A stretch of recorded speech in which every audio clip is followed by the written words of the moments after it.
Okay, which all right? Yeah. Okay.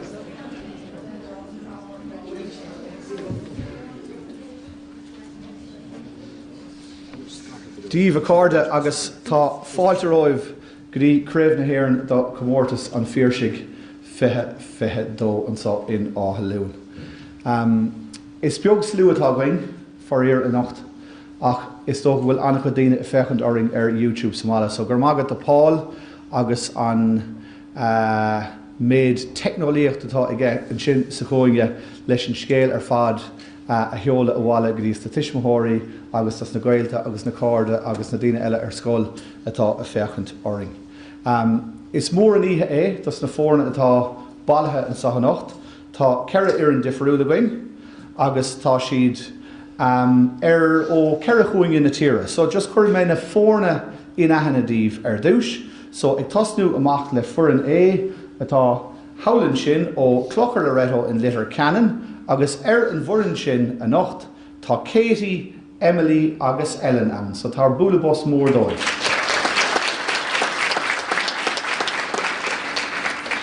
Tá siad sin chun an díospóireachta oscailt I bhábhar an rún. Taobh loan sá, foireann bí ó Coláiste Belvedere im Lá Cliath, tá siad sin I gcuine an rún agus an bhfoireann sin tá James, Leo agus Hugh an.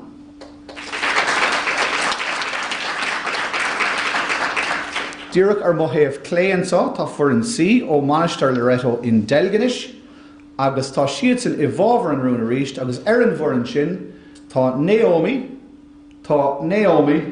agus tá Emma. So tá búla bos mór dóibh.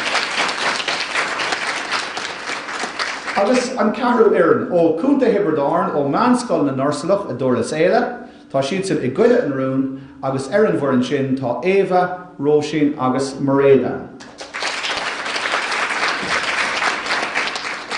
Agus bhálam cúpla duine eile a chur in aithne díomh. Iver héin an ícainteoir den ihe nacht atá site taobhíor díman só, sin Ceanainn ní choirín agus beidh Ceanainn ag leabhartling I gceann tamalín agus is córóir feidhmiúcháin intana í. Agus beidh annachchuid le rá agus beidh óráid das ó Ceanainn iníg an díospóireacht sínseireach.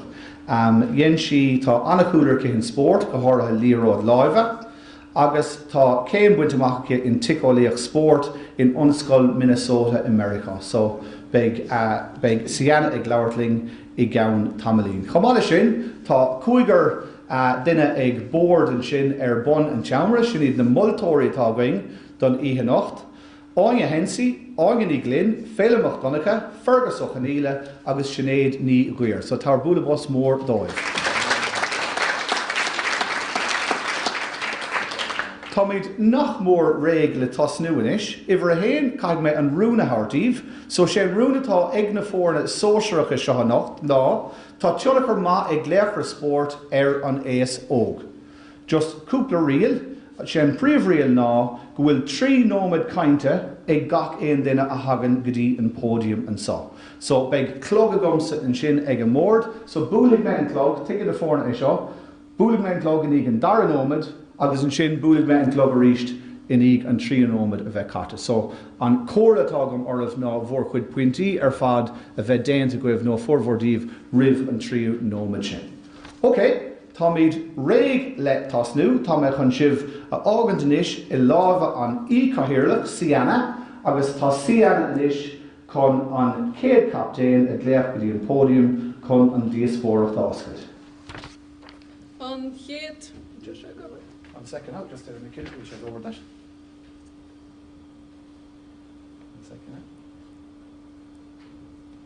Well, an chéad chaintear atá an nacht, captain na foirne as Clochar Loreto, Katie, Nick Gillechool, as Leitir Ceanainn a Gundé Dúlanad.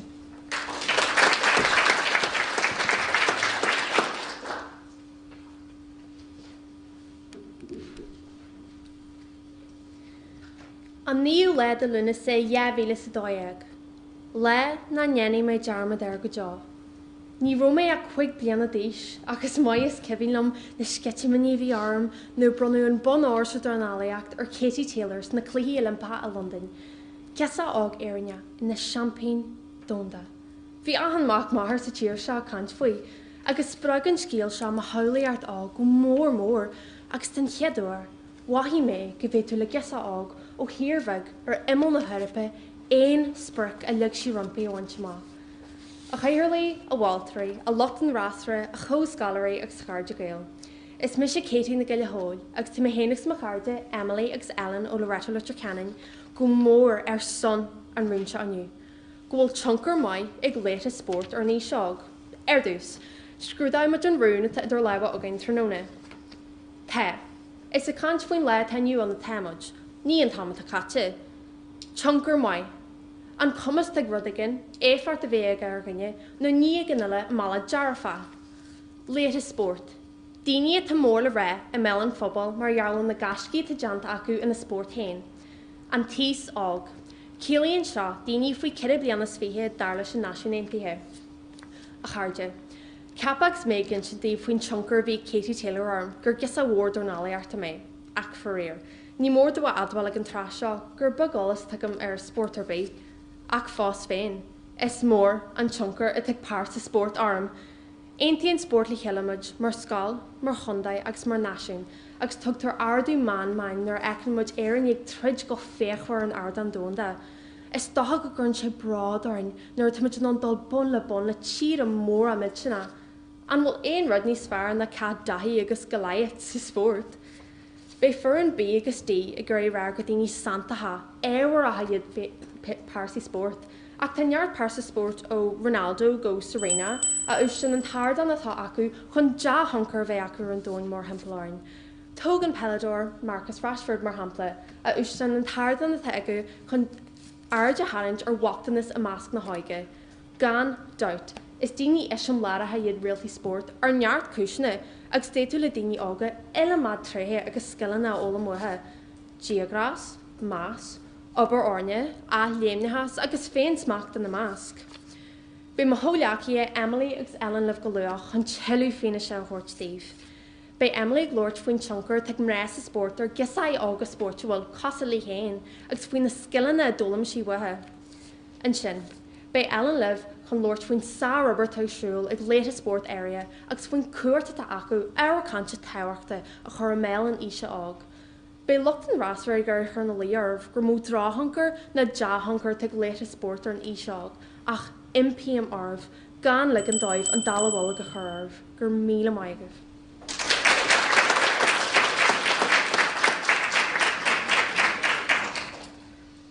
Gur míle maithad Katie. Inis bogam was ará go foirne bí, captain the foirne James Gagan as Coláiste Belvedere.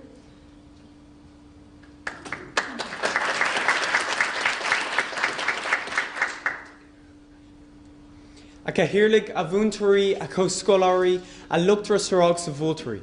Séanamid go láidir an rún seo, go bhfuil tionchar má ag léachar sport ar an íseog. Táiste gúilgus ormsa, san bhí nó chóirtar an rún focail ar ocail.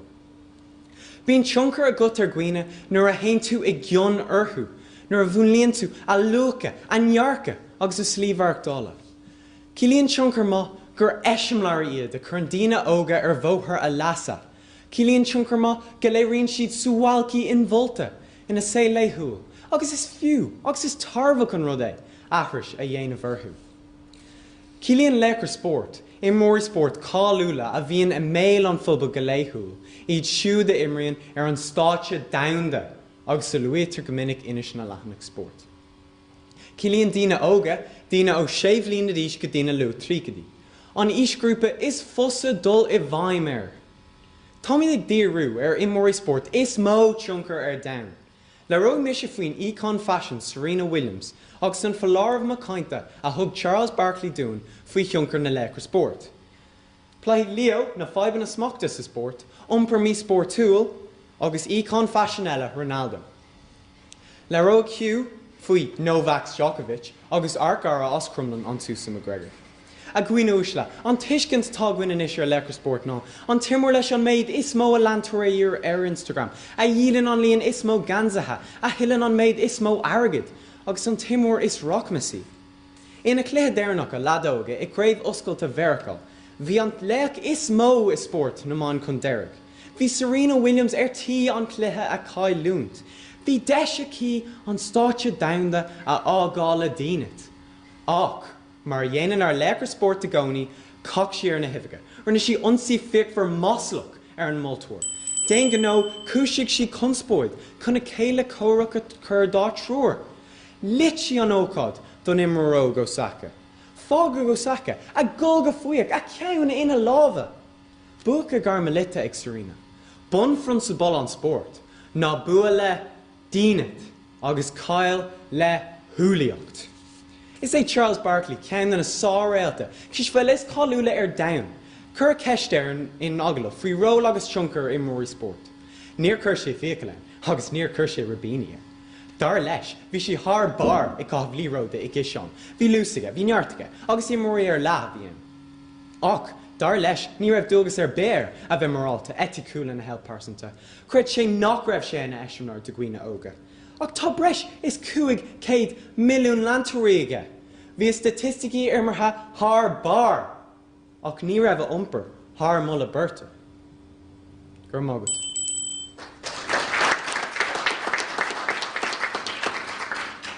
Gur míle maithe James, inis bein chéad chaintear an as Phiarsaigh, Mainistir Loreto, chur gífáilte ribh Naomi Lacey atá i bhábhar an rún. Bhí spud tholas an down díortha orthu. Cá siad na blianta ag tréinál don nóméid seo. Na milliún do an núna ag fannacht chun takeigh do chóirtó. Agus seint bán óra orú san air. Ach, dúsáid siad an spud tholas chun teachreacht eile a cheoil amach. Greibh siad ag tank siar ar bhahan na snáid intina. Cúnis mar himple. San sin a le na milliún eile os na fuisih, agus a gab bhuichas ó crí. Den imróla doga Naomi Osaka agus den ghlachi Simone Biles. Duscail siad doras a bhí faoi glas ro ada. Ní gá chusaí intina a chumad faoi ceilt níos mó, mar bhí card sa cuairt cúnis. Well, ní ha. Bhí léigre sa cuairt ag daoine galúnacha le dacreachtaí meabharthlánta. Tionchar dar fug gan decht. Ach go hiirlig a bhiltóirí a luchtam a sura agus a gcuoine úsra go léir. Dí Eve, is mis a Naomi Lacey, Captain Mainistir Loreto in Algníis, agus níl aras do Leidirinn ach gur fear gach seola den rún go bhfuil tionchar má ag Leitir Sport ar an HO. Anis, or discount ar an rún seo, Scíbhreas Naomh Leoin, mar sin tá sé ag play cad atá ag titim amach i láthair na húra. Ar dús a cardja, cé chiad legra. Well, is daoine iad a cheasan amach an slua agus a bhain an bór fiabhs amach ina gheard féin. Agus Leitir Sport. Daoine a rinne agus a dhéanaan ar bhain rialta. Gas go mór ar fórgan na imreatha, i gCraobh Raghnallach, i linta snába, ar Jim couple agus mar sinda. Agus tionchar, cad is brí leis. Well, an cumas atá ann, de le bhaim ar character ar orbert nó ar iompar, rud ag an eile nó daoine ag an eile. Agus na daoine atá gceist ná, an taosóg, well, sin páistí agus déagóirí, agus daoine óga beidir sús go trocha. Ar an amlán, tá an rún árá go bhfuil cumas ag na daoine a cheasan amach sa sport. Lámh thúnta a thuirt le na daoine óga chun iad a dhearú ar an gas an ceart. Agus ein tíimiid go hiile is go hamlán leis an rún. Ar ball, le roiigh Naomi faoin gumas atá ag Leitir Sport. Casa nua a chur ar cultúr agus nósanna sean bhanatha. Agus Emma. Mí nóig Emma cé cótábhachtach is atá na Leitir Sport á túl. Anis mé féin. Intin plantúil i gcóir plantúil. Agus ní le níos farcin sin a cruthú dúin ná an dornálaí Kelly Harrington. Dúilteach sí dul go proporisiúnta, agus chuaigh siar aise gabhart an ospidéal. Chun fánach sa siaachán tímána agus a cos a cumad ar an talamh. Agus de réir mar mháthair. Bar le go bhaíoch mé thugta sóga a Kelly Harrington a dul sios bóthar costa acranach den na Kardashians. Mar raibh sé I fád níos éasca ma aig a dheisiúd na mintina. Scorálan Leitir Sport dúin gach hiile lá. Ní hamháin I gluthe pella na rugby, ach I gluthe na batha, I gcúrsaí sláinte intina. Well, ní stopan sé an sin. Beg Naomi duma leanúint le níos mó. Gur míle maithagúibh a gcuoinéis le.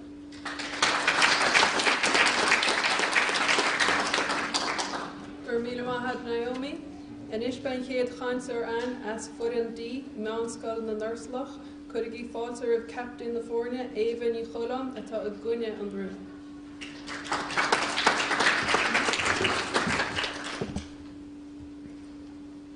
A cáthúirligh a bhultúirí an lucht of a stóra agus a cuairde go léir.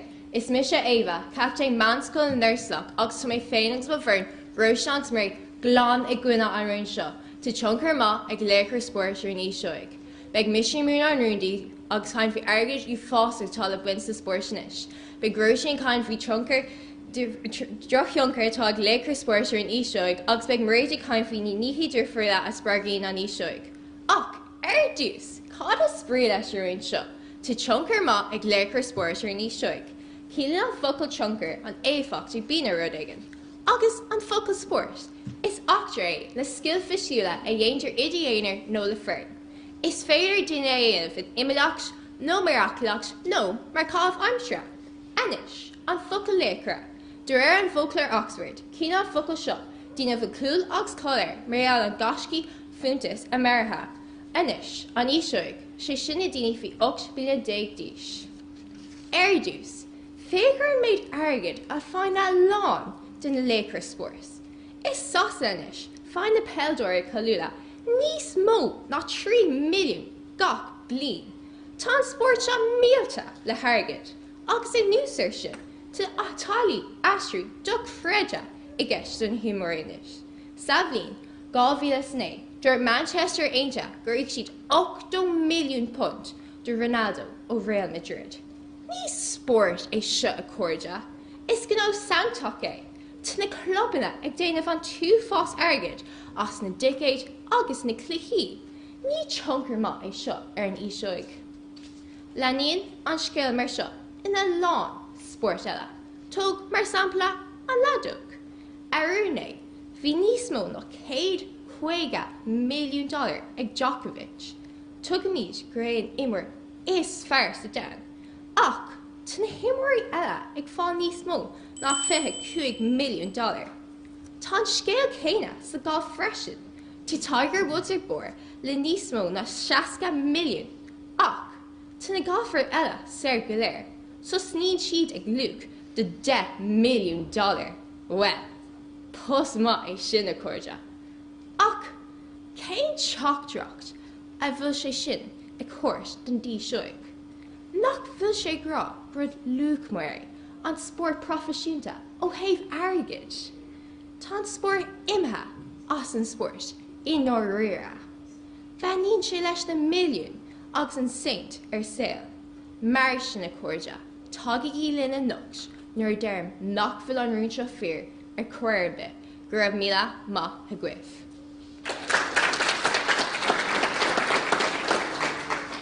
Fuair maith David, anis gomad arás ag foirne agus an dara caintear as Clochar Loreto, Emily ní Crosan atá ag bhábhar an rún.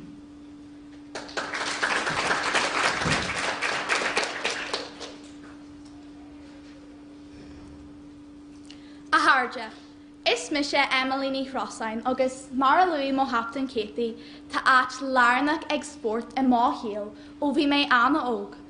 Tágam ó chealaach a bhfuil bunt láidir a gin leis an club áitiúil agus mar sin ó bhí mé am néanán bhí lífort peilge im a ghlach agam agus bhí áirin a bheith cómh ciúin le linn na Sunday géan is a bheitha ag an affrin. Bhí mo col cabhra céara mar an ggéarna ach mar geisic óg faoi bhí cumas ní acha síl mac a saoil riamh a más na Leitir Sport. Tos nach ro mar an ban ná daoine faoi bhí cumas le a feicáil. Wóhí sé nach ro spás do dhéanaí dá leithéid I más na Réalta Sport. Ach léirí Ellen Kingdí, nar thóir gur bhí inscinna ná mí cumas bach ar rach duine in nón an sport. Nach léir díobh níis Chonachar na honadaíochta sa sport. An sin, sa bhíon jabhíle sa hochtjeag, hanach an factus fihe fa fihe ar an bhád. Agus an aimime bhí acu na an spot hálas a thur ar sport na man in éireann. Thug lídal ireacht de fel na man, agus daontí na craoltóirí tilliú béma a thur ar sport na man. Tegan gach cáilín óg anis, go bhfuil na mrá sport sa tíir seo, ó Leona Maguire, go Kelly Harrington, ar Hove céim. Na hán tosí fiú ar a hánta park forin. Is é an mana atá ag an fhaachta seo ná. Mar a bhéadfa é eáil, ní féidir é bhaint amach, agus is cinse gur fíor sin. Tá fas óhór líon na Gael atá ag bunt trí las darnálaíocht, roiíocht, péil agus golf. Ger James ó Coláiste Belvedere go bhfuil drochioncar ag Leitir Sport is óg, mar go míon ja humper acu uanta cosa Leitirceanna, agus ghlachan le a funse, ach nach digan sibse a ara úsla, ó bhhuir dahí féin, an ja thionachar atá ag Leitir Sport is óg. Nach godíonn sé libh, go bhfuil si bin an brathnú na Leitir Mór Sport a rastal bhhuir Scoil féin. Lehéid Jack McCaffrey, nach Cian Healy. Agus misna go ail, go bhéad fa sib féin in an corn na sé náisiún na corn Sandbeg aire ardú. Loreto tá an tau jarrag orin, go bhfuil Leitir Sport ó oran pelia dúnanáil a tá mar chrinalaí agus mar bhuintúirí agin. Tugann siad comhairle agus misneach duine rithar gluthaí, caithíonn siad Chomórtas, más agus féin smach ganin, agus sprág tar muid, nuair a ecan muid ag imirt son an Honda iad. Nuanann siad dúin conas na búna agus caltena a thógáil. Seo scailna a bheith úsáid ag dúin sa síl mór amach roin, agus ní hamháin sa sport. Agus mar sin is cinse go bhfuil sár thionachar ag Leitir Sport áirí. Gora mai agad.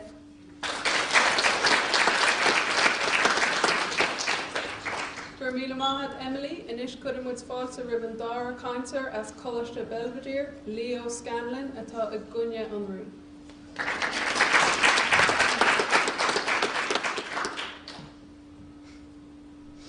A bhúntóirí a bhultóirí a chéirlig, tá méid go láidir in áig an rún seo.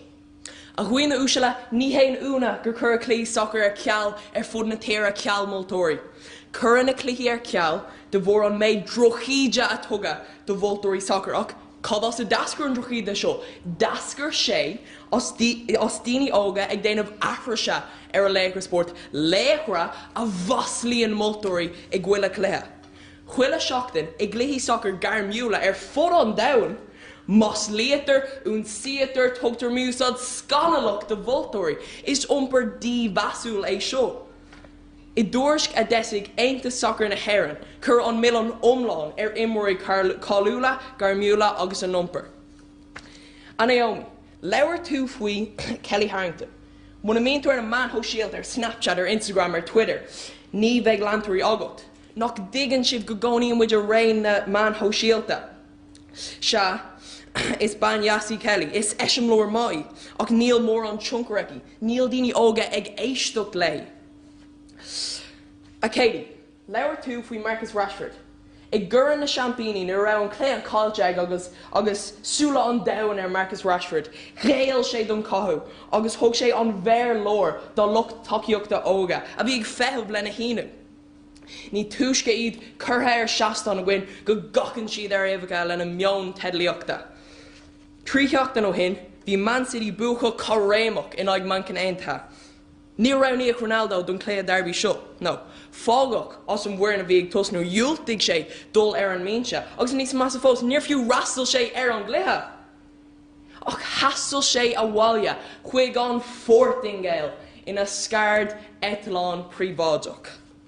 Chraid sé a comim roirí in am an gátar céim teachtaíocht a thugann sé seo d'imrí óga. Gohfuil an individual níos tábhachtaí ná an foirne? Bhí umper omláin leithlasach. A Naomi, leabhar tú faoi Naomi Osaka ach cád faoin na luchlasí eile cosú le Neymar lena 164 milliún lantóirí. I rinn an díon glasála na raibh COVID rábach agus an pandéim ina bhuach dagraigh Neymar cóisir cín bliana do 500 ina. Bhí umper omláin mírágrach ach arás go Ronaldo. Seo anáis umper a bhfuil daoine óga, daoine sainte ag brathnú ar seachtain ní a seachtainna se. Scóráil Ronaldo cool glóte se. Tá scéal Lewis ionta geige se. Is soir fella do ré. Ach ní ja eisiom lo ré. Níl a umper eisiom lórach. Is ceilú an sport é Ronaldo. Ar nós na Kardashians. Is tioncra ar nós na Kardashians. A chuoine úsala tá ar Leitir Sport faoi réocht an airgad. agus is iad seo na daoine atá ag múnlú luacha don éise óga go bhór a díran.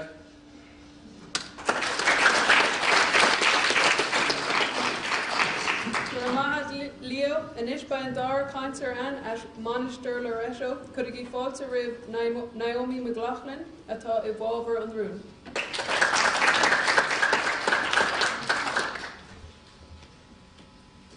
Colleen Og, na simfila sa rugby. Tain si ag tréinol agus ag immers gach sean sa aon si. I gcónaí ag ira a skillana a jausú. Mar sin, imríonn si le foirne ina bhfuil Colleen agus bucalaí. Na lea cur rugby, cosúla hana tyril no cían híli. Well, sin na détha tócha, mar is féidir le fálam uhu, fenís fiar sa céad clutha eile. Is cuma le, bheith immers le no a gwina, Colleen no bucalaí. Agus céinach bhfuil is a Phiarsaigh, tá peall an riolacha san siológ lena sin, olbhú don tauci. Ach a hiúleg a bhultóirí a lucht den rasúra agus a chuirde go léir. Dia íomh, is mis Naomi McLaughlin, Naomi a dó an seo. Agus ba bhíon an fécint an tioncar atá ag Leitir Ceanainn, Radisson, nósanna agus cultúr, agus an ggócht atá acu, fuinneog nua a oscailt agus casa nua a chur orthú. Sampla bháindíomh, imreoir soccer mó sala, imríonn sé le larfo. Tar éis coola scoráil, titan sé ar glúna agus curna éidan ar an bhéir. A lia, an stad ar rinne Scoil Sandford ar an éifeach de bhíag mó ar na landtóirí óga. Furthas amach go raibh sé ag brisise sias an stereotípi bagach Muslimach, agus ó tháinig sé go larfo, cuaig bliana ó hin. Bhí an cuaireacht fuatha in aig na Muslimig leidathe 50 fangéid a larfo. Agus éistigi leis an rusc pella atá ag na landtóirí óga. Má scorálann mó cúpla cúil eile beag mise im a Muslimach freisin. Tá skillana an felladóra ag laidú constaí cultúir de réir chéile. Agus a Ava, raníonn siad an targad. Tá Ronaldo mar hampla. Rainan sé níos mó airgid le carthanachtaí ná mar chamadann sé féin. Agus fé cad rinne Ellen Keynes na Paralympica. Léirigh siad do gcuoine óga faoi bhícamas, nach míon constaí ar bit ina Malach. Is gur féidir úlhíonnta móra a bheith chu. Tréthe a tug tastal is saoil páirsanta agus saoil profisiúnta gach duine. Féic freisin ar Garrett Thomas, imreoir rugby a tháinig amach mar éireach, agus i gheor cosán tríd an réamh cléine mar gheall ar gnéiseacht. Cinnte a gcuoine éisle, tá tioncar má ag Leitir Ceanainn ar an éis óg, maidir le ceisina na lena seo. Siológ glúine chur sriantar ar na maná, cultúr difriú láidir, gcuoine óga faoi bhícamas, cursaí gnéiseachta, churann an tioncar an bheith ag casa. Agus ná déananig í darmid a chairde, ní caitheann gach le clocha cosúla Superman nó líon cosúla Spider-Man, agus beag Emma an tríú caintóir ag pléile sin ar ball, gur míle maigad. Mahad Naomi, inis could have fáilte rib an dar cancer as Mainistir na Nuirsalach, Roshi ní Duffy atá ag gcuine an rún. Omíocht, omíocht, omíocht. An céad áit, an céad dúis, an bán óir agus an chur na bhuacin. Scoil Pháirc go bhéarcá, gar an bheatha profisiúnta agus iarchas ró ord, a ghuine úsla, nach iad sean na tuairmí a bhíon a gcuin ag smaoine bhar léircha sport agus ach junker ar an níos óg. Ach, orintha bíon na léircha sport tócha sin leis a sport, ní digann siad go bhfuil tioncar cá ar an níos óg. Ní digann siad go phléasc an gachrod san na man. Is cuoin le gachtainna go maith, Conor McGregor agus an rá olmhór a bhí aige mar seampáin UFC, ach dahraigh gachrod, nuair foilsíodh scéalta faoi ar phríomhdhuaiseanna sa man. Bhí sé airgont I teachtarna agus thug sé buile do duine. Thug sé buile do seanar eile ina aig agus thosaigh acrann. Bhí sé os cóir na cuairte a rís. Tugann sé seo dro anam don sport agus dro tioncar ar an níos óg. A Katie, maidir leis an soccer. Is fiorrá go bhfuil na léircha mhóra ag fáil an túfás méid airgid. Suas go €1 milliún gach seachtain don soccer profisiúnta. Ach, céir faoi sacr na man, cé bhéad a aon siad. Ní aon siad ach €30,000 gach bhliain. Cén sort sampla é sin don is óg, dro hampla, nach bhfuil se sin scanach. Naomi, Madala na Leitir Mhór cosúla Kelly Harrington. Orintha bhíonn siad ag spreagadh dóchas breig. Níl ach bán óir a bhain le bhua, agus ní féidir le gachtainna é a áil. Una, Madala Sail Fallána. Orintha bhíonn breúar daoine a bheith furfa. Bhíonn imníorthú Madala na gro nó a íomhá churp. Ní tionchar má é seo ar an is óg. Agus Madala achlíocht fisiciúla. Déirna san óla halais, go bhfuil neart achlíocht I trocha nó méid achlí gach lá. Ní gáúin go léir a bheith ag tréáil go profisiúnta chun a bheith achlí. Emily, Madala na faointa faoin de humper a bhíon ag na Leitir sport. Tégadí Netflix agus chuir an chlár dro sport ar siúl. Is chlár ionach é faoin camiléireacht a bhíon ar siúl ag a lán daoine sa sport, agus an slí ina bhfuil sport crematha as an sport. Emily, níl na Leitir sport ag spreagadh chalíní sa sport ar Craobh. Do réir survey a rinne 2 bliain ó shin, tá chalíní ag airí as sport do réir ferbú. 8 fáin géad acu. Freisin, níl éon visnú acu chun an sport a leanan. Agus an fá déirnach ná. Capan chalíní go bhfuil stadéir agus obair níos tábhachtaí ná sport. Níl na Leitir cosúla cínhílí ag spreagadh dégóirí na man sa sport ar Craobh. Mar sin a chuirde, tá Gael Linn a nocht nuair deireadh nach bhfuil an rún seo fíor, gurbh maithbh. Gur maithad Roisin, chudamid fáilte rib an tríú caintear as Clochar Loreto, Ellen ní gléofa atá I bhábhar an rún.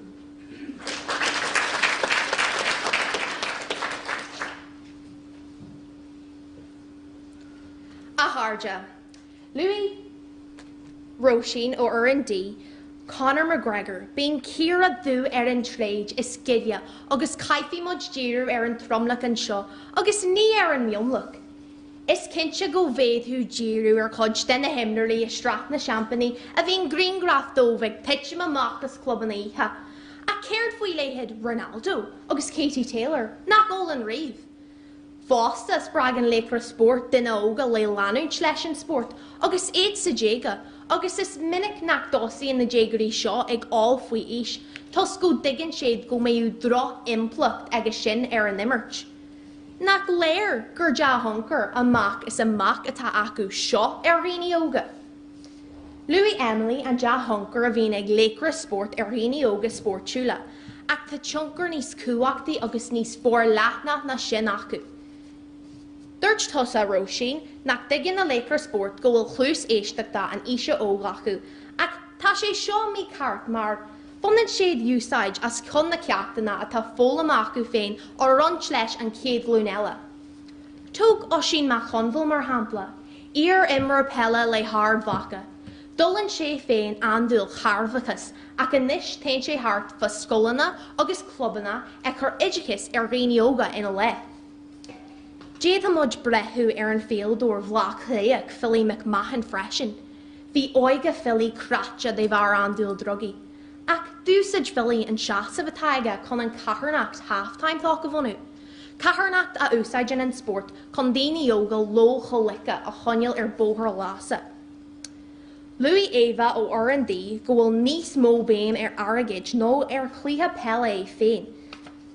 Agus is cinse go bhfuil ógus an malorgan muidé, ach tháinig muid ar fad an chlús an cuacht agus an tionchar dearfacht a bhí anna ghlacu cáiliúil Simone Biles an nuirí, nuair a gréisrí si daoine óga a bhí ag follint de gasca mí úsáid gnééis Lord amach faoi, tríd a scéal féin a ront leis an dóin. Líri si aríis gur eisiam lára tá intí nuair a ddíirí si as páirt a glacús na cluichí Olympica de bhar faiban a maibhar sláinte. Not si díos óg an dóin go gaiifar tús áte a thuirt dar sláinte intína nar hain ní eile. Nach aontaach an eisiam láraí. A Harja, Laura Captain Katie, Tween Ja Hunker a tag Realta Sport Spirit na Chira. Laura Emily and Shin Tween Kuacht a one and lay sport hollis sport na man dogisa hioga. Agus to Sula Gum Girleary Maid Eve and Ja Hunker a vein a Glaker Sport Achen Cudge Dar Sale. To Sula Gum Marshin go shiv ein in Chinlin Tween Ruin na Hiha and Ocht, Gur of Mila Maihagiv. For Mila Mahat Ellen, and Ish could have sponsor of Sliu Consor as Coláiste Belvedere, Hugh O'Doonling, atá a Gunya and Bover.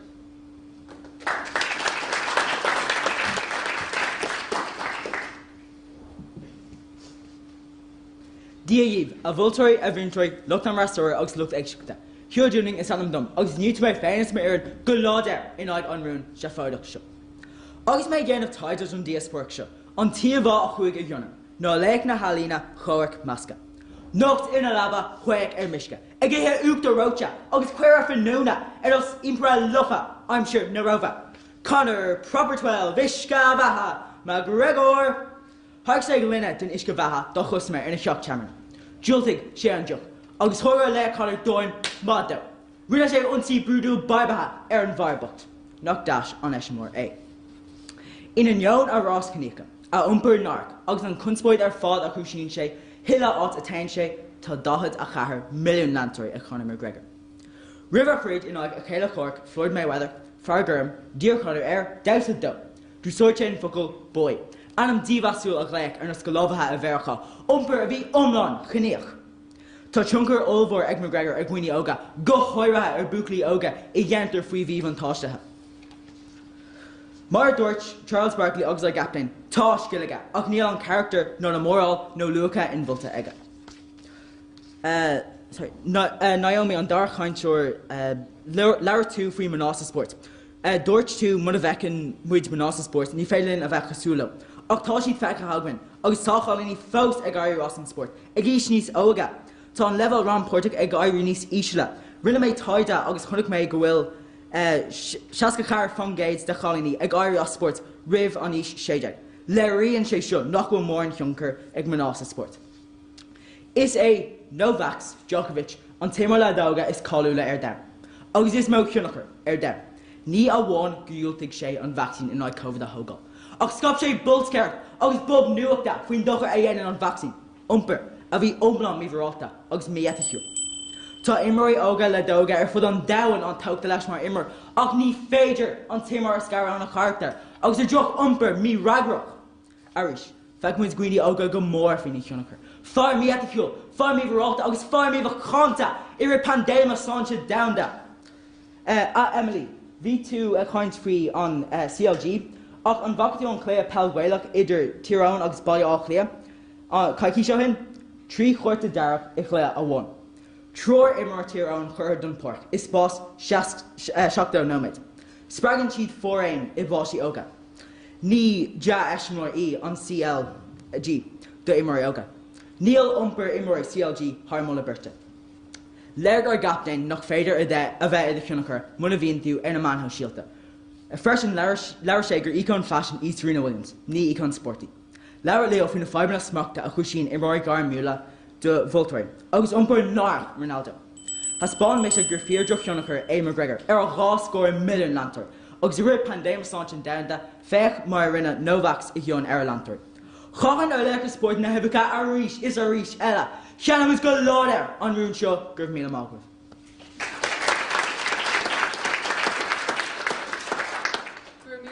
Hugh, and Ish could have sponsor Ribbon Sliu Consor as Mainistir Loreto, Emma Perkel, atá evolver on the room.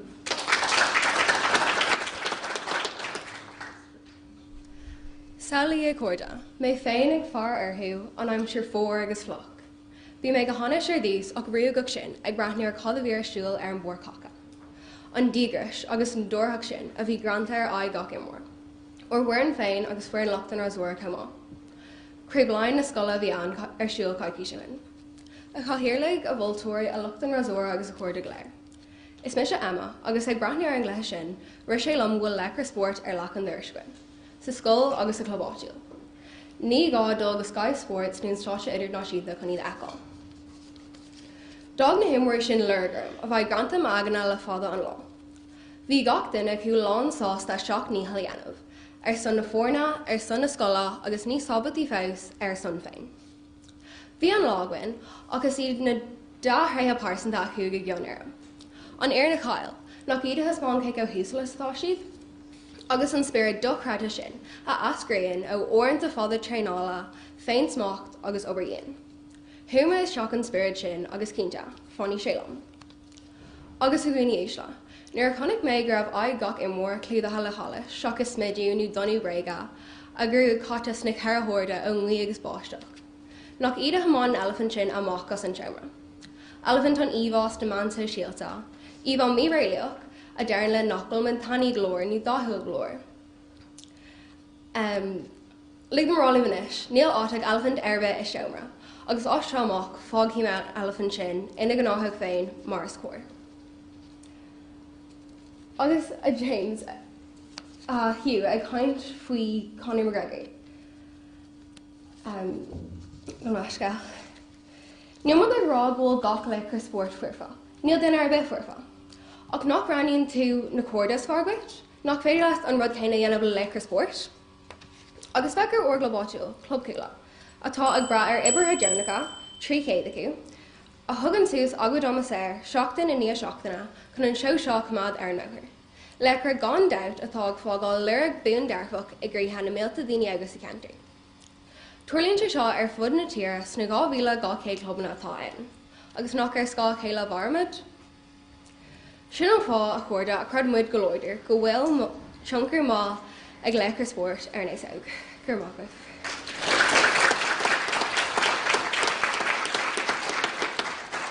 Gur maithad Emma, inis chud muid fáilte ribh an slíú chaintear as meánscoil na Nursalach, Mórad ní bhrion atá a gcuine an rún.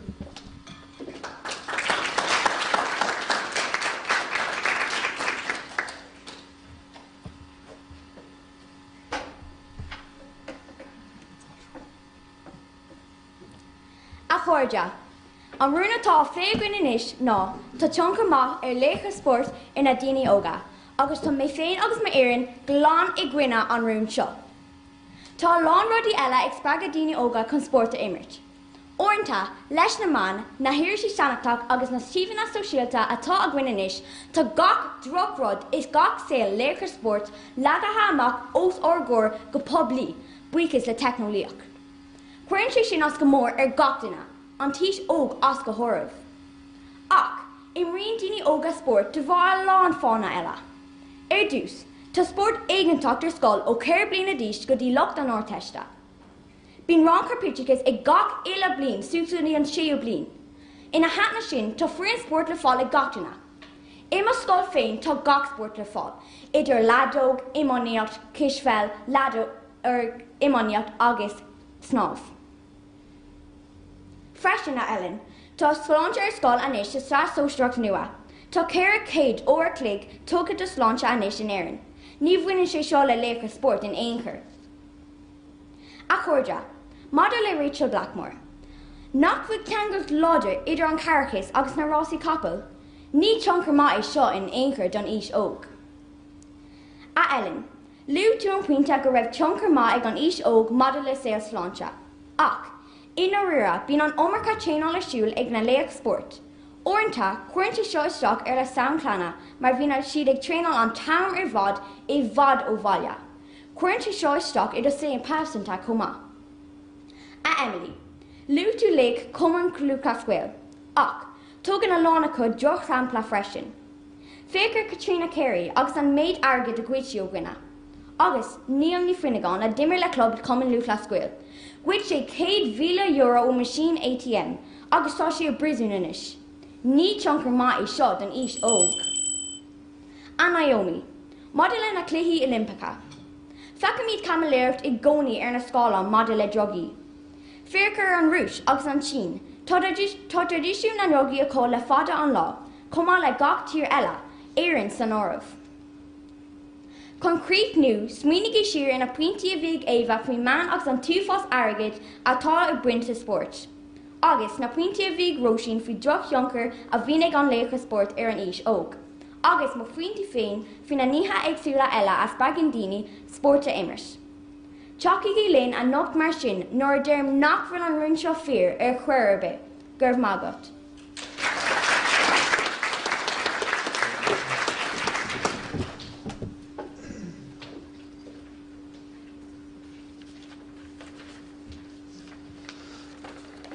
Gurb maith go bhar fad agus sin deire leis an céad díospóireacht, so tá muid chun roinnt ama thabhairt anois dos na moltóirí dul amach agus cinenne dhéanamh fé thoradh na díospóireachta. So jo se bhór scial ligint an sin ar feadh cúpla nómad agus bualadh me an clog nar a hagan na moltóirí rais. Gur maith.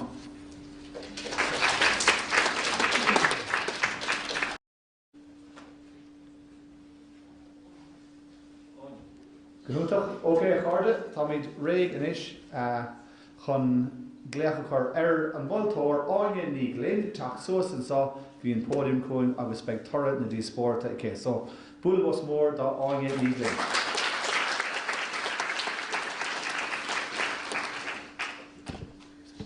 Chahirirlig, a bhúntóirí, a scoláirí, a chuirde go léir, nach inan bailach le tasnú i gcónaí. Bhí díospóireacht úntach a gcuin an teachnacht. Díospóireacht anna Leidir ó na foirne go léir.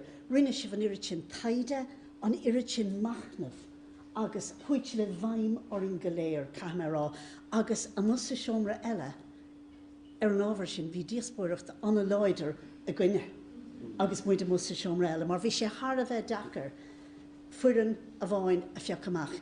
Ar deire bhí sé idir gácheann na ná. Bhí fuireann a bháin a cheasamach beagáín beag ar na foirne eile, agus an chúise bhí leis sin ná go raibh an ireann sin in an freigart ar a gosa.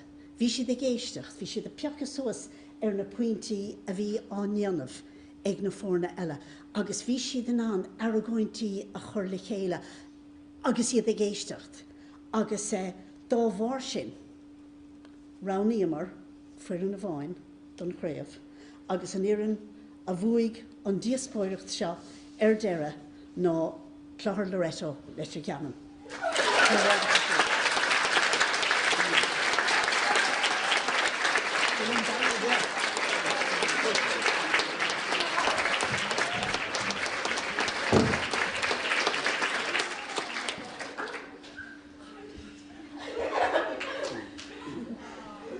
Lord is more the Clochar Loreto Leitir Ceanainn. Fair play.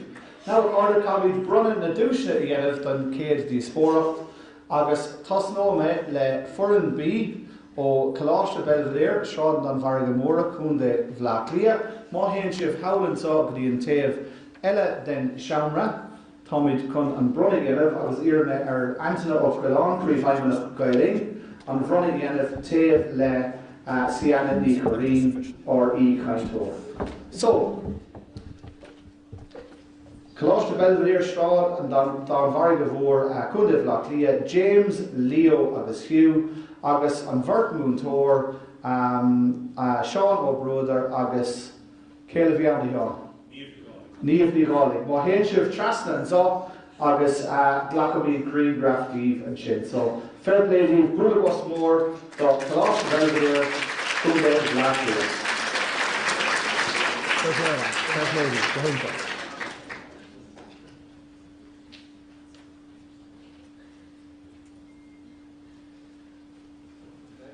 Okay, order. Cléim Mainistir Mainistir Loreto in Deleganis I go der Baile Cliath, Naomi Lacey, Naomi McLaughlin agus Emma Perkel agus an múntóir Liz Murdoch. So má héann sibh go trasna an siúd agus dúirtú fórta dúisna.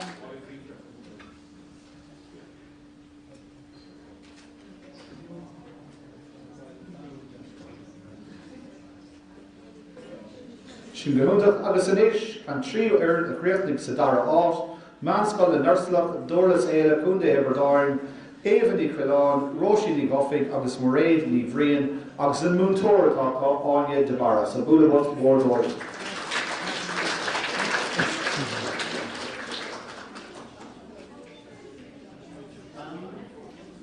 Agus inis a cárda, Cuireadh díospóireachta an Phiarsaigh Phiarsaigh sna Sóilsear, Chlochar Loreto, Leitir Ceanainn, Cúndaigh Dúning Owl, Katie, Emily agus Ellen. Agus in Rí Mór Amanda Lee Guthrie.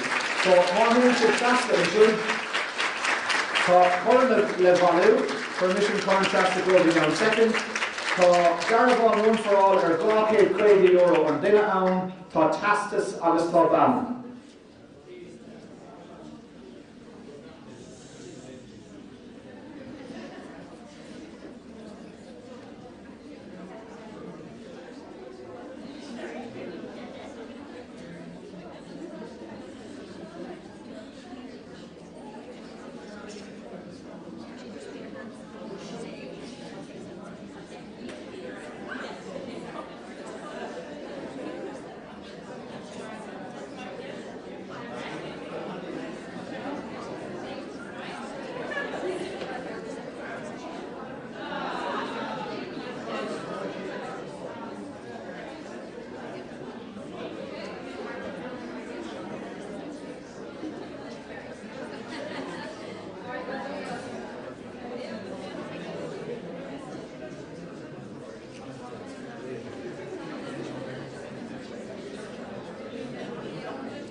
Chéarcáda tá fáilte roimh go dtí an dara díospóireachta an seochanocht seo Craobh na hÉireann do Chomórtas Díospóireachta an Phiarsaigh an Chomórtas Sínseo.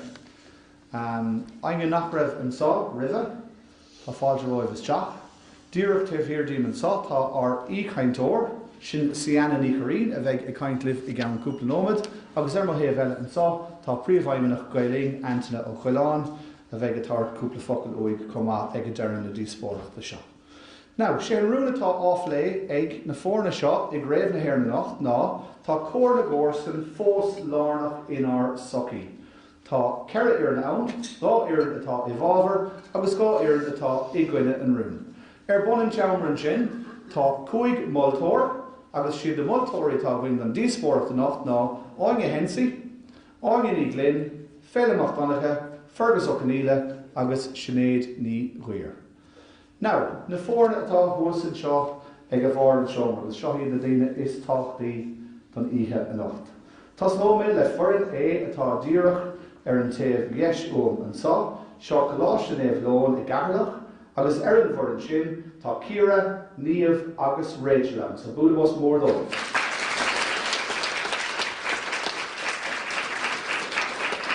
Níos prógrídí an sá tá foirne B ó Coláiste Bhreandáin Naofa I Baile Átha tá siad sin I gcuine an rún, agus an bhór an sin tá Jack, Márta agus Mícheál.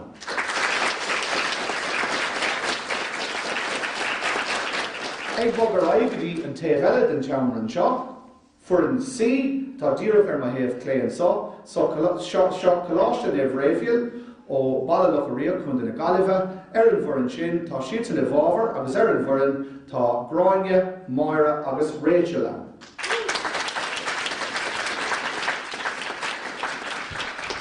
Agus an foirne dearnach sa Díospóireachta atá I gcuine an rún aríist, sin Coláiste Pháirc Sandford ó Raghnallach in Leitir Ceanainn, agus an bhór an sin tá Róhan, Óstán agus gCéadaoin.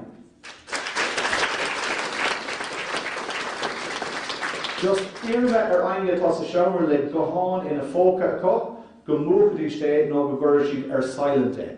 So aine le phone, just échar silent rih le Díospóireachta.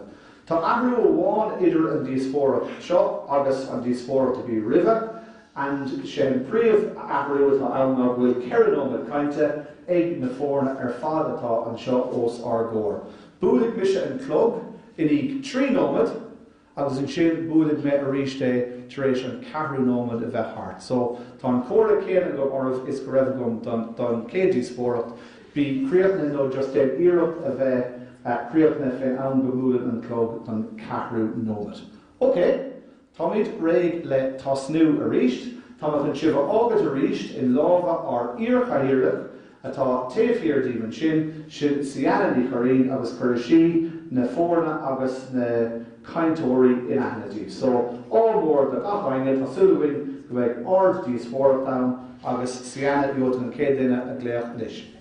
Ar dús cuireamúid spáilse leis an chéad chaintear as Coláiste Naomh Leoin, captain na foirne Ciara atá I bhábhar an rún.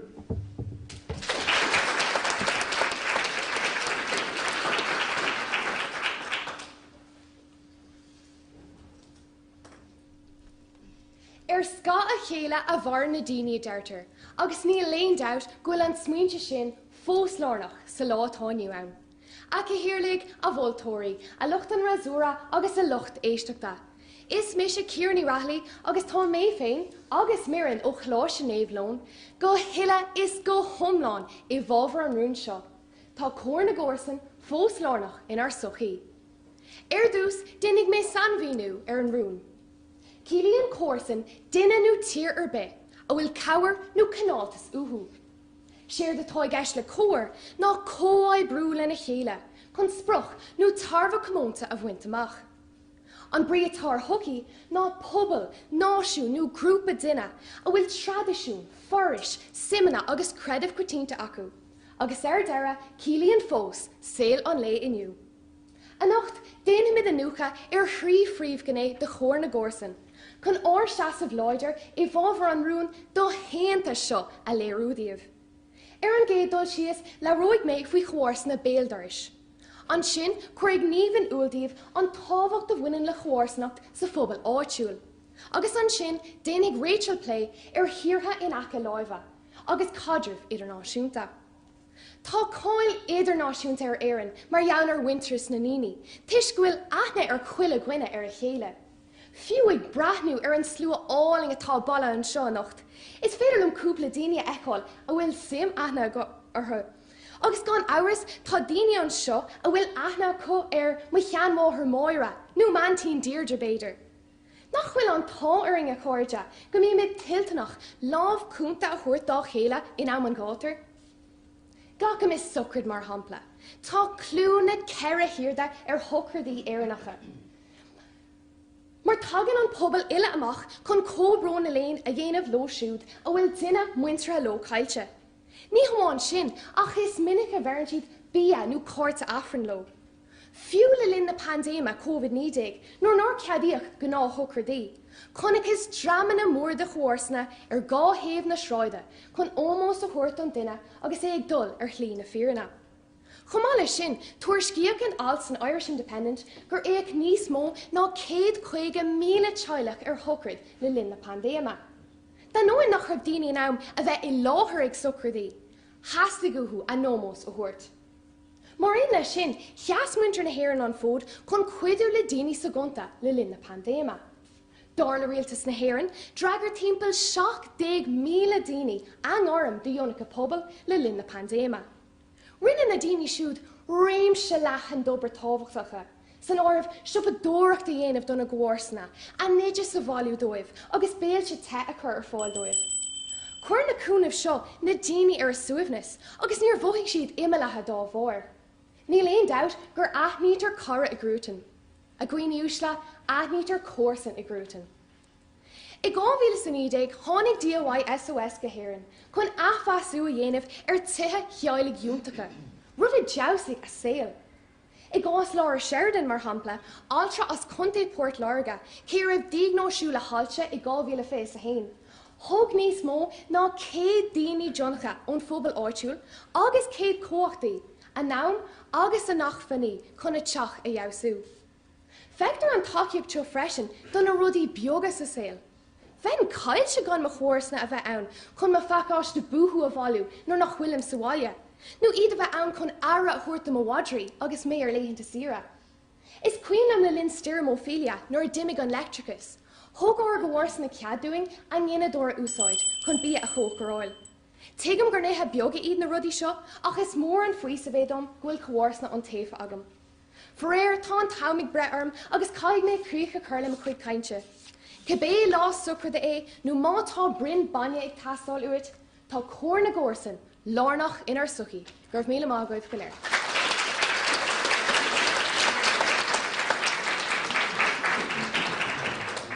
Gur míle maithad Ciara, inis chud an muid fáilte roimh an chéad chaintear agus captain na foirne as Coláiste Bhreandáin Naofa, Jack atá a gcuine an rún.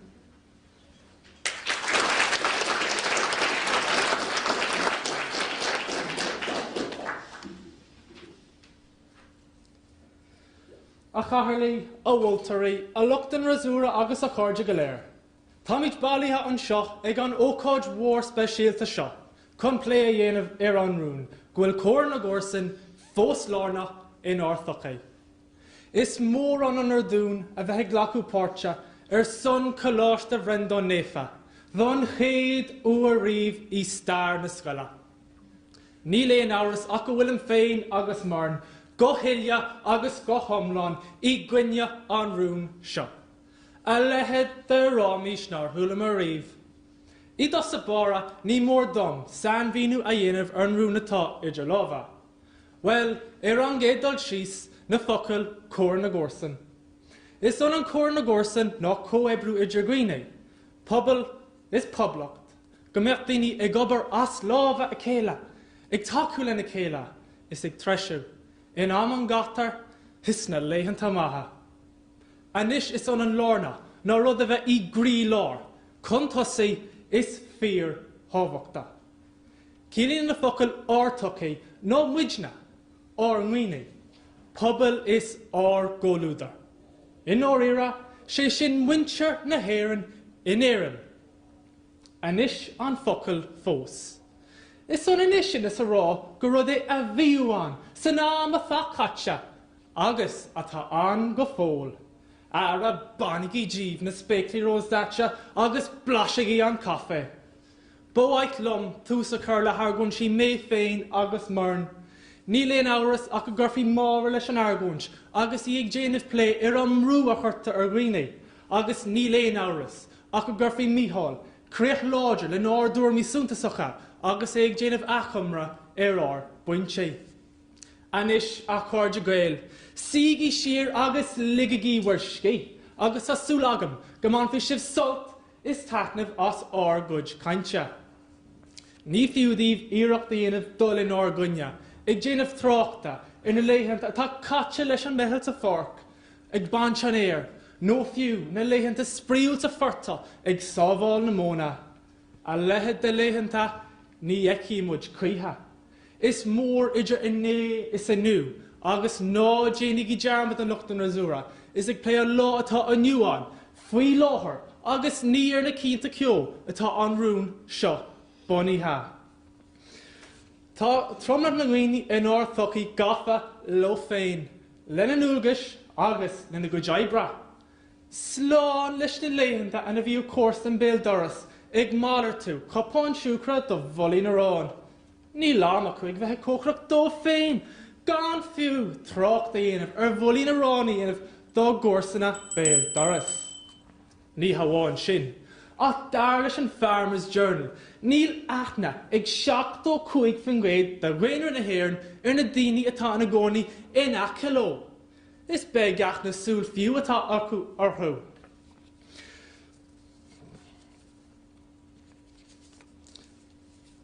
Béilecht an rasúra I géirí chur na líormh an obair aonta, is fiúnta a rinne na linn na pandéma. Ach, ná lig dómh dalmá a churbh a cóide, ní ionan lámh cúnta, do gá bhlín is tréis a saoil, ní bhíon in éon rud a seall. Tá gach duine filtearás ag obair, dónach is stála ar na báithre, agus iad ag déanamh ireachta brethir an na rubal. Well, mar a dearmahan mháthair I gcónaí, ní féidir leis an lobadón an ngá chrá a rastáil. Gur míle amach as ach déisteachta lom.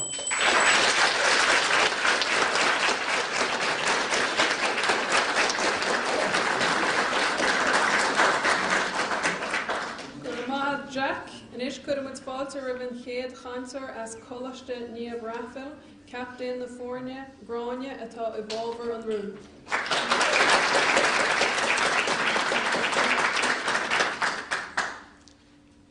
Gráda Óstán marthú féin. De réir an sean seagas Christy bhí ceist fór. Cé héad a Óstán? Fragra? Is cuas an dom, gach ile duine. Fiú iad siad nach bhfuil ar an creideamh lom. A thairligh a bhultóirigh, is mis a gráine ní thuí, agus tá áthas ar mar bháilih go bhfuilm, agus mar airn, Moirní Conra agus Rachel níháile anseo an nocht chun leart ar son an rún seo. Tá cóir na gcórsan fós lornach in our socaí. Baina fuair an hála gur í a gcuid tuairmí a cuair na líormh, ach mulamdíobh, gan clús a thuirt dómh. By Moira ag cainsin faoi mar a whole ivory ar náisiún le chéile chun deir a chuir na COVID. Jane Láthas agus mar a tháinig náisiún ile na cruinne le chéile chun deir a chuir le deachtarach. Inseoidh Rachel Díomh faoin tréimh teachtá agus a nasc a cruthaíoch idir gá cuarsa náisiúnta. Pléifí sí reisin an ról rigdanach a haspáin cóir na gcórsan don Ucrán. Laróidh sí ar na carthaíochtaí a chairn le cuarsan idirnáisiúnta. Laróidh mé féin ar an ról éigentach atá an gcumann Luachlas Gael, agus mar a tháinig pobal le chéile in am an gatar chun cóir agus cabhair a haspáint do chóirsan in our socaí. A chóirde, féici míid a ríise ar an rún seo.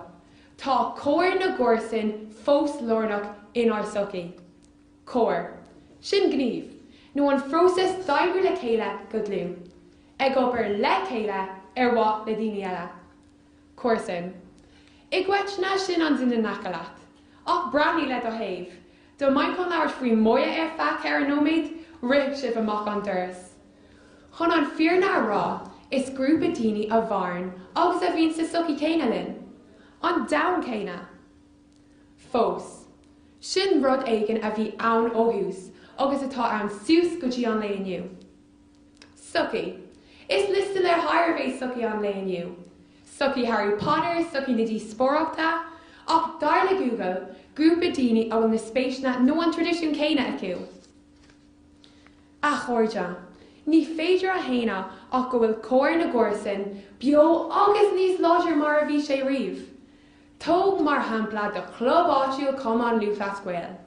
Tá ról ríthbhachtach spirit pobal sa Comann Luachlas Gael, ach chin sin go leanann sé ar aigéid féadnú. Is orbú Jonach iad na tréálathe ar fád a réálan ar nóige onas go leanann an tradiisiún ar aig. Mar a dearann mo réálaí féin, tá áit do chuile duine sa Comann Luachlas Gael. Well, níl am cinnte faoin na liisinaí beaga, nó cosúla na léad a dheofa i Raghnallach nó i Baile Átha Cliath, buí galanta, agus nóí tá béle bhird fós ag fánach le sam, ach sin scéal eile. I fiche, ré COVID-19, banna get os chuile duine.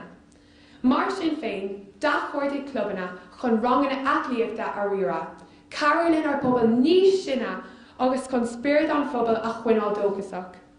Ní féidir le haon duine anseo ará nach bhfuil gcóir na gcórsan Lornach sa Comándí Glasgow. Freastal aon duine anseo chocráideáitiúil, tám cinse go rastal. Tá cóir na gcórsan cinse Lornach I bhain bí socráide. Déanann cuairsan cinse nach mai ochras siad atá ag folinch, agus bí lína seasta cuairteirí ag éirí an pína bhéadú. Tá fearne sa seanachil ní nearcha chuir le chéile. Ní féidir leat rá nach lonran spirit na gcórsanna, tríd, fiú agus daoine ag déile le cáitnas trágóideach duine gábhar leat. A chuirde, mar déanfa chóirsan má arbe. Éis le moya Rachel agus lom féin, agus tám cinse go néontóí sibhlinn ribh dear na híthe. Tá cóir na gcórsan fós Lornach in our sucky.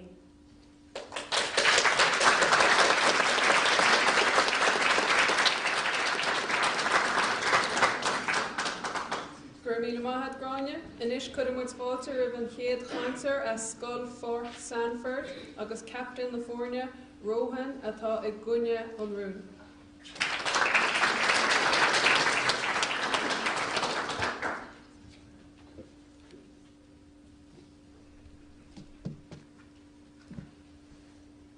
A chuoine úsal agus a chuirde Gael is Misha Rohan Tuari. An chéad caintear de agus an captain ar an Scoil Pháirc Sandford an seannacht. Agus tá méos bhuair thuair chun seasamh fiag for a dhéanamh in aig an ruúin seo, go bhfuil chóir na gcórsan fós Lornach in Orsaí. Anis se chuirde, is aber dul agus chasta é an ruúin seo. Ach tá mo chuirm trí element áirithe de ar a bhfuil le hiile sa léireachta DE. Chiniad an animacal cór, an terma in Orsaí, agus an element na gcórsan. I gás an tórna ceann díobh seo, tá mé ag ghlacha leis go bhfuil míad go léir ag caint faoin rud céine. Sé sin, pobal na hÉireann go cínte ach freisin chuhanúil an dain mhór. Mar leis an tríú ceann, de réir folklór beag a chónal, is an córsanna agus na daoine warren in Átha Luain, nó na náisiún lena bhfuil bant éigent a cuin lo. Ach sé ar marúil ar deire hir go bhfuil an chéad nach mar an ceann is táchtaí. An puinte ar bhfuil an díospóireacht ar fad an seannacht ag brach mar deirdaigh go dtíar cór sa go héach seo.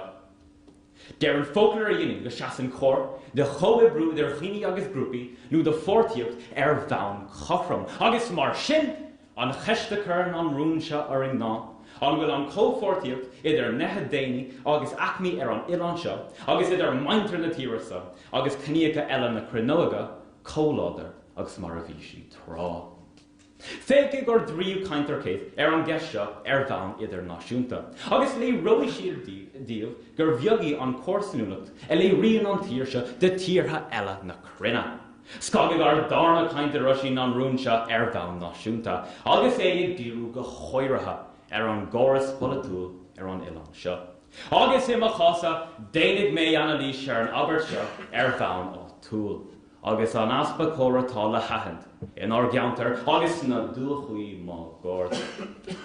Mar a chuirde, sa ná just a dagan se, sa ná just a dagan sibse, mar an seandíní na úgas, agus iad préachta, darúta ag a gcórsanna agus caite I le tíoch. There are age action in Ireland, ní learíon chuirt ar dathtuin géad de fensionéirí na tíre le haon nach daine ar bheann le thuil. Sa ná just a dagam se, sa ná just a dagan sibse, ta an páistí na gula le chopras fós artha. There are chaman éhan sin le fól, beidir an 10 quid de leanaí na hÉireann ar fad. Deran an a gréach silling, go bhfuil sé daon artha dul an le leis an bhaib seo. Ní bháin mar nach bhfuil an bíacha, ach de bhór aspa séir álatha, chun an cobh bhfuil na sealah a chála amach. Sa ná just a dagam se, sa ná just a dagan sibse. Tá scair ar chuoine dul amach san ithe, mar thura ar an bhór éigean atá go fór leathan sa tír. Agus ní nachúna, le hebar agus le méid na nrúpi, pobl ara, tar éis titam go tubisteach de réir na neordaí. Sa stad seo, der an gachtain in a rudí cearta fúnlach siúil. Go dtí go bhógraíonn an bordas, go bhfuil sé chur lachar an stad I lor na chósanachta agus an sin. Tasníon na chósanna, mar tharla le garmach agus a bord Lorga trá ag a gódiad in chuine. Sa stad seo, tá gachtainna I bhabar na níorthirí tarmin. Go dtí go magan líon mór díobhasteach in ar geantar. Go dtí go bhfuil siad ag lorg masca thógad mar hampla. Agus an sin, Curran na chósanna tus le leir se a shroide, mar hit amach a gil chuine, nó domtar amach loistí na defach, mar a tharla gundé lítrama, agus cad der búmi petrol, le tig ein fullatór, Martin Kenny chapta dála mar hampla, a chiasan a son. A lukta rasúra ná bíagi ag troclam fui corna gorsam, nó mehel. Is a ballard, is a fritish atágwin in hÉireann Naomh. Tír gan cór, gan crí, gan córsa núlacht de ein tais. Gur amagú agus iho wá.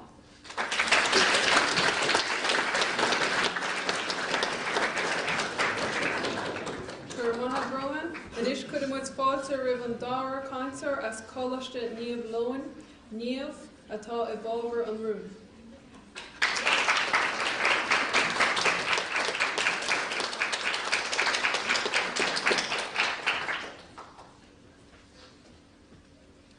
Inniu, an lá is tábhachtaí sa bhliain. Níl éon lá eile níos fearr. Is cuma más Gael Linnbach, tógán an uachtarán nó bua an látó atá ann. Inniu, an cléthe is mó. Cléthe, rain ní, os ceann 8 míle díos, agus má chóirsin an ireann eile. Ní ramar ag roinnt Haribós Scoil le linn na seachtainna faoiú, ach le mungair a aig chahann sé millseán thugam, agus arna míocht thart I braban na súil. Ag a hirirlaigh a bhfuil tóirí a luachtar na zóra is mis a níomh, agus a nocht tá spáinfeig mé conas atá chóir na górsan fóslarnach in ar suci. An cuma an lúclás Gael nó CLG, an agriocht is mó maidir le Gina Jonacha san Uirip. De réir CLG.ie Tá hart ceithre céad clubna fud an domhan. Ó Vasco go dtí an Spáin, an Ionlán go dtí Gibraltar. Bíonn ról lárnach ag na clubanna CLG sa phobal. D'orbrig na clubanna go dtíon a réit na díon glasála, chun bia a thuirt de seandína líochlácha sa phobal.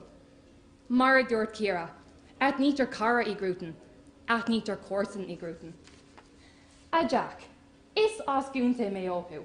Áit bhfuil pelgéadach ihar crí, méo for Sam a déir tú. An féidir leat áit na cosúla Connacht Mór nó Ballan Tubar a haulú, gan na club na CLG. Is cínte go ddigan tú an tábhaach a bhanan le cóir na górsan I measc na club na seo. Agus cé cóh tábhaach sa táisiad don phobal. Cóh mála sin na carda tá cóir na górsan ag freastal agus I ceú leis an pobal áitiúil tríd agriocht eile. Farra chósanachta nó Neighbourhood Watch. A dhéine úsla, fála míon gach córsan I cheantar, conas a dairiglumm, éilú amach, chun búla le búgal a 3 o'clock ar madín. Hai amháim, tá is a gom go fórtú an text bhí seo freisin. In our rira, is agriocht maí. Currann sé an phobal a suibhnas. Má ag an éon dhéine sa phobal, rud aisteach, Holland siad text amach do gach córsan, agus chuirtar I ngrúpa Facebook iad. A Jack, dúirtú go bhfuil aithne ar chórsan ar a chéile sa lá atá aniu ann. Níl gá é gach duine a aithne, chun é a taú nó é a cabhrú. An scríban ar siúirí faoi na grúpaí a thugann ara de seandína. Na grúpaí a chachan arm de daoine ina gcónaí in áisna ar gúiltra. Na grúpaí a thugann béle te, de seandína atá ina gcónaí ina éonar. Déanann na córsanna é seo ar fad. Tóg béilí ar ruchaí mar hampla. Gan cóir na górsa ní bheidh béilí an ruchaí fós an seo. Cabhraíonn siad le 2,000 díra ar fud na tíra gach lá. Churann siad surbí sí riachtanach aáil don phobal. A Rohan, chunas is féidir that a rá nach bhfuil cór na górsan fóslárnach in ar suki, nor brachníon chórsanna an náisiún. Sweenig ar the vamo, gan Baile Átha. A ghéine úsla, nuair táid ag caint bhí surbhísí takeíochta. Surbhísí falán, nó surbhísí bia. Bí an cór na górsan ann chun Craobh. Mas duine ócú ar an parc imethe, duine a brachan tórnathe in áitíar gúilte, nó sean duine ag lurg Baile Átha. Tá gór na górsan fóslárnach in ar suki, gurb míle maithagah.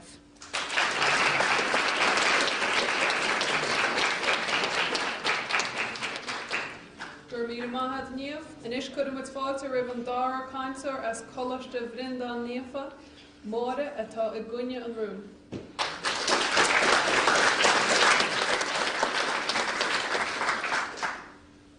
A Cathairlí, a bhfuiltarí, a luachtain razúra agus a gcuine úsla go léir. Is me Chomóra agus is mór an anardom, bheithan seo nniu ag leabhar tnáid na rúne, gúil cór na górsan fóslárnach in áirthachaí. Is dearcú í déalach támhain sin gur chórsanna maithe atá anan. Ach fáin second, féachcéir de hála í Gundé Roscomán, í Baile Átha Cliath agus Condé Bhío. Áitne gur chorú cosc omláin ar lóistín éigeandála chun Cairú lenar górsanna atá ar an email. Ó se, tuair díide an dómh, fadas nach bhfuil sé ar lech ornairse, cór na górsan, ar is stoppagaí. A chíra, ar scacha chéile a bhhar na daine. Simúil go leor. A chíra luí tú an sin go mí córsanna Cairú Linn agus tú ag rá go bhfuil imaginán lábhcúnta thuirt dá chéile, go háir heile linn an pandéma, agus ár górsanna ag siopadóireacht dá chéile agus mar sinne. Ara, ní mór dut an ireann lom a nochtú, faoin mrú, omíocht agus stras a churann de chórsanna ort. A gráine stór is cinse gúil aithne ag chuile duine sa seomra seo ar an uair scéal th lamabach. Is de hampla í an písa litríochta seo, gin bhrú is an omíocht a bhín an, idir chórsanna is an pobal í gutine. Is í aim eilís ní guimhne, ná béim a chur ar ábharchas, sant agus áféiseacht, lucht an rachmis, fud fad na tíre seo. Ní bháin sin, éiríonn léithí chur an úl, í meallach súntasacha, an brú a bhín ar gcuine, coinneáil sús, leis na seónaigh í áíre. Cór na górsan, cén meas tá anar tátar ag déanamh ireachta, an lámh an uachtar álar a chéile de hir. Dar le RSVP.ie, má híon 8 fan géad a gcuine, gohfuil tar fí bhrú. Agus iad ag déanamh compráte, idir iad féin agus a górsanna. An gréadtá, nár bhothaigh an bhean go lánta lei sin, compórdach dal amach leis an rúscar, gan gúna ihe álan OBTs is smidú meach ar a haig. An léironn sé seo go mbíonn daoine ag obair as lámh a chéile, ag takeú lena chéile, is ag treisiú, ná bacagaí. Dúirt tú gráine go mé Rachel ag déanamh plé ar an Ucrán. Ach Rachel, ní fiú dúirt plé dhéanamh ar an Ucrán agus céicmh iontach is atá muint na hÉireann ag takeú, ag Cairú is ag tuairt ar a dómh. Nóir thula sibh an ráitéis go dosníonn chathairnacht sáile. Nach bhfuil is ag an domhan is a bháthair faoin stop a chorú le téach sóisialta i nún léirí agus ratdamhaigh.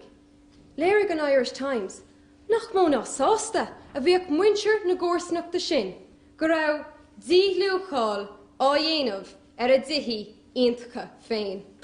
Nach meanar dómh go bhfuil sihí acu, agus is cumas sa tucló faoin na górsanna atá gan Jean os a gceann, bia os a chóir, nó córsan tíomhhir dómh.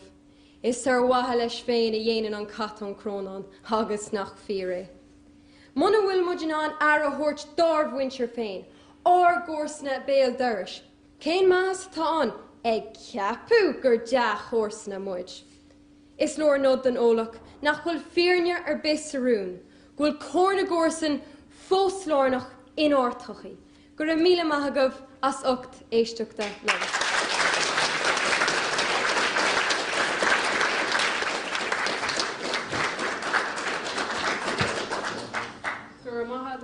inis cuireann fáilte roimh máda eile as Coláiste Naomh Raifil atá I bhálbhar an rún.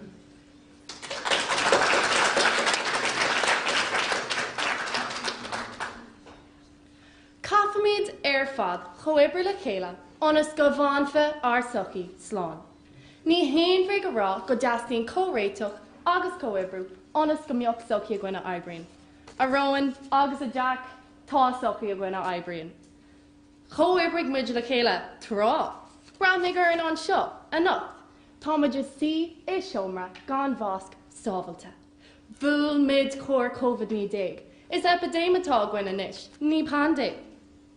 Fína sé é seo díobh. Cámuid meascanna dá chéile. Scáirmuid na chéile ar feadh rábhlín agus inis tá srianta COVID-19 ordathe. Dibrig muid le chéile ó chean na tíre ag déanamh árníchail agus ag léirú cóir dá chéile. A charlaigh a bhótúirg is mis móra agus am sásan á rit aon duine amach an duras go fó. Tá cóir na gcórsan fós lárnach in ar sochi agus sin é an fág go bhfuil mid anseo a nacht. Nor nach go bring córsna ar daon faibanna, nor baní an bhunracht. Ní cuir ceart am nás an áibh, fear amháin a bhí lúta ann. Ach, buchas a dia, choibrig ar náisiún le chéile agus ceartíocht na botún. Tá ar dír na omlan tócha ar déon láthas. Agus a cháirde bún déon láthas. Is í na gréige go tháinig suas leis an focail hir sa tíreacht I dús ama. Démos, sin gnáhuioine agus cratos, sin neart de bhar cho ibrú. Is fína se dómh réignathe ag déon láthas go bhfuil cóir na gcórsan fós lárnach in ar sochi. Tóg ar rialtas mar hampla, ina bhfuil páirtí córsanna I gcuine a chéile. Is iad na páirtí céine a bríon le chéile chun spricna cotíanta a bhaint amach. Is mehel ibre a iad seo a cho ibrín le chéile sa lá atá nniu ann. A bhróin bocht, níl mehel riomh, níor mehel inis, an gcónaín tú faoi carreg, éist lumsa. Chas siar an clog. Bhíg mehel a córsan ag obair le chéile ag cur barí nó ag bant an nóir. Tá an athratha, tá an fios agus bíon lasatha, agus tá lasatha sa lá atá nniu ann, ar monracht. Pósa aircha mar hampla, an tuchtú achta asgarbhú. Ceart agus cuairt a chuirt do bhaná a golanna a smachtú. Cínta is fear go máil ná go brach. Fécam míad siar ar an tragad a hála le linn chugad damda a dó. Hála an tragad seo mar geall ar ghuine a bháin ag múnlú pártaí omláin. Deachtóireacht. Mar sin féin, dibrig dína le chéile mar hampla Anne Frank nó Oscar Schindler. Dína difriúla, córsan mar sin féin ag obrú le chéile sa sochi. Bhí saoil difriúil ag an uachtar san álar, agus na mílte daoine eile sa monarcha mar gheall ar chóir na gcórsan. Tá rééis cogad damda a dó choibrig tíorcha le chéile. An sin cruthaíoch na náisiúntaithe, an agriocht idirnáisiúnta is mó ar dam. Thucraid córsan obair le chéile seachas cead a thabhairt do gachtóireacht. Cén uair a hasfan na náisiúntaithe suas in aghaidh Putin agus dear a chur leis an deachtóireacht seo, níl is a goma Maria, ach sin díosbrocht de ihe eile. A Jack, tá an lá fácha go bhfuil daoine ag léir cóir ag dul ó duras go duras. Seafód. Nach boch go gcónaín tú an áit mar sin. I mo cheantar sa clochar na trócra, tá is iad taréis a nuir se oscailt chun díon agus sábhailteach a chur ar fáil do dhíganach Ucrán. Bhí cóir san álair sin agus an monarcha. Tá cóirnis ar scála damda leis na náisiúntaithe.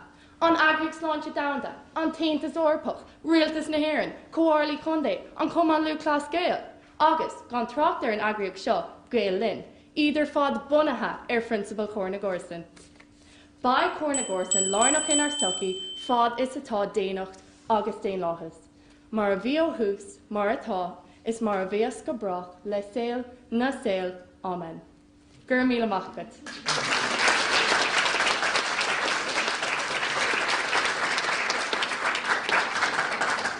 Gur míle mahad a bháda inis cuireann fáilte roimh an dara cantar a Scoil Pháirc Sandford osí atá a gcuine an rún.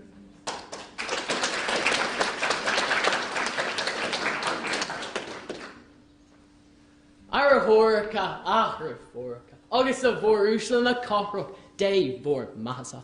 Is Misha Ushin Boja. On poor na hind door on Shohanuk, the Huid Scoil Pháirc Sandford. August by Misha Freshen. Egg out in Night on Rune. Go corn the Gorson, Faust Lornock in our Sucky.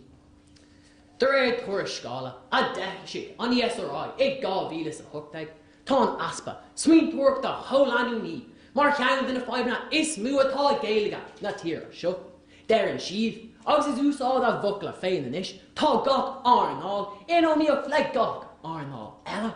Gontanis, poor Tiokta, a hard kino sheer shing, Mar Sucky. Fekagi in the Nuakdon, August Fekagi, Fearna, on Rot to show. Ibraha, a go look the pre-vodka, a call the news, stod, share Vichy.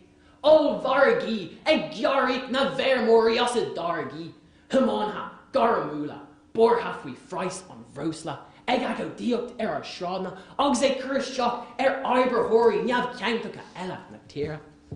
Squiltna, August Dialty, Aharisin the Mian Comersada, Asa Lassa Hain. Agus a spraggin, na porta, pulatula, near and she do, seronic, a scarut of Haila.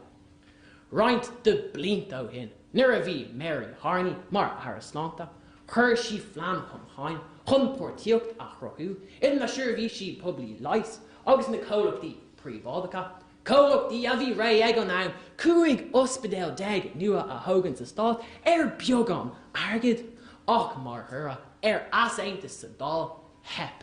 On Skame Show. August Dalvor. Honey's moon, no million other. Egg nish, egg fell, let ho brody. August, ma healing to a shop, in our nospidel and you, and Neve. Kia to Dada, Och Shandina, Bukta, Brocha, in order Holha, Faka, in Knock Holla, in Cunya, Marchian, Froga, Hotcha. Ma healing to, Isjok, in our Gotherka, Agronia.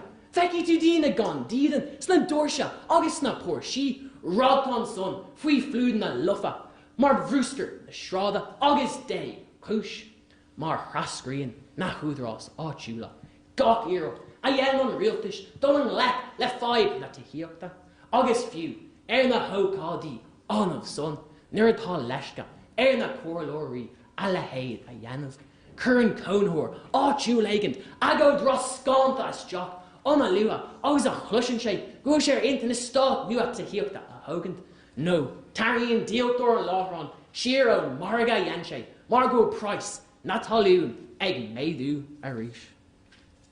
August, Irahain, Agrania, August and Eve, August Amoira, a Horja, Tom Kjartaquiv, Taj, Tavatuk, Egg Agroup, the sport is sail on the hair, Och, Ferrer, the rare sport, Ireland, Ta Titum, Suntasuk, Lahand, Il Mauriok, Nanagriuk, the show. Der on CLG, Ta Jacob, Egnis Muna La, the Hummen Vyoga, in Ochna Irgulta, Kuriger Imor Deg, Acher Bork, Gok, Dinok. Iverdo, Akira, August Amora, Tom Kjartaguv, Ta Statistiki Ang, a Jaren, go Gappin Mor the Winter na Heron, go Kyangle, Egan a Cut, then a Gorsna, Och, on Rod, Narluig Shiv. Nog in the Torishki Kana, Nog Moolin she's low air Yan, Och or a one, Savi, Tom Namlakair Olisaka, Och, Shinamail. August, Free Era, Ahrania, Ahara, Mother Leshan Smeeneth, a tall twig Kirkhun Hine, Go Spirit Pubble, Intok Le Fault, Fuin Tua. In Aaron, Cain Fawn, son, a Yan on Rhine, Slanta, Toggart, Deer, Era Grace on Dun Stjutuk, August Ugnis at all Le Fault, Ig Yanker, Tuha. August Day Hoosh, a year in the Gardi Shiakana, Nago Medini, Nashandina, Imwell, Nismu, in Ochna, Irgulta, Na, Sahar. In year here, Howla, Huini, Ushla, So, Marahashe. Coney and Widgenish, Istad, Knockwo, Bunha, Aaron Mehel, Och Aaron Heint, Las Politul, August May Fainacus. Ni Corn the Gorson, Aha Raim in Aaron and Ish, Och Factioniot, Hoshielta. Gerb Mahogby, August Ehoa.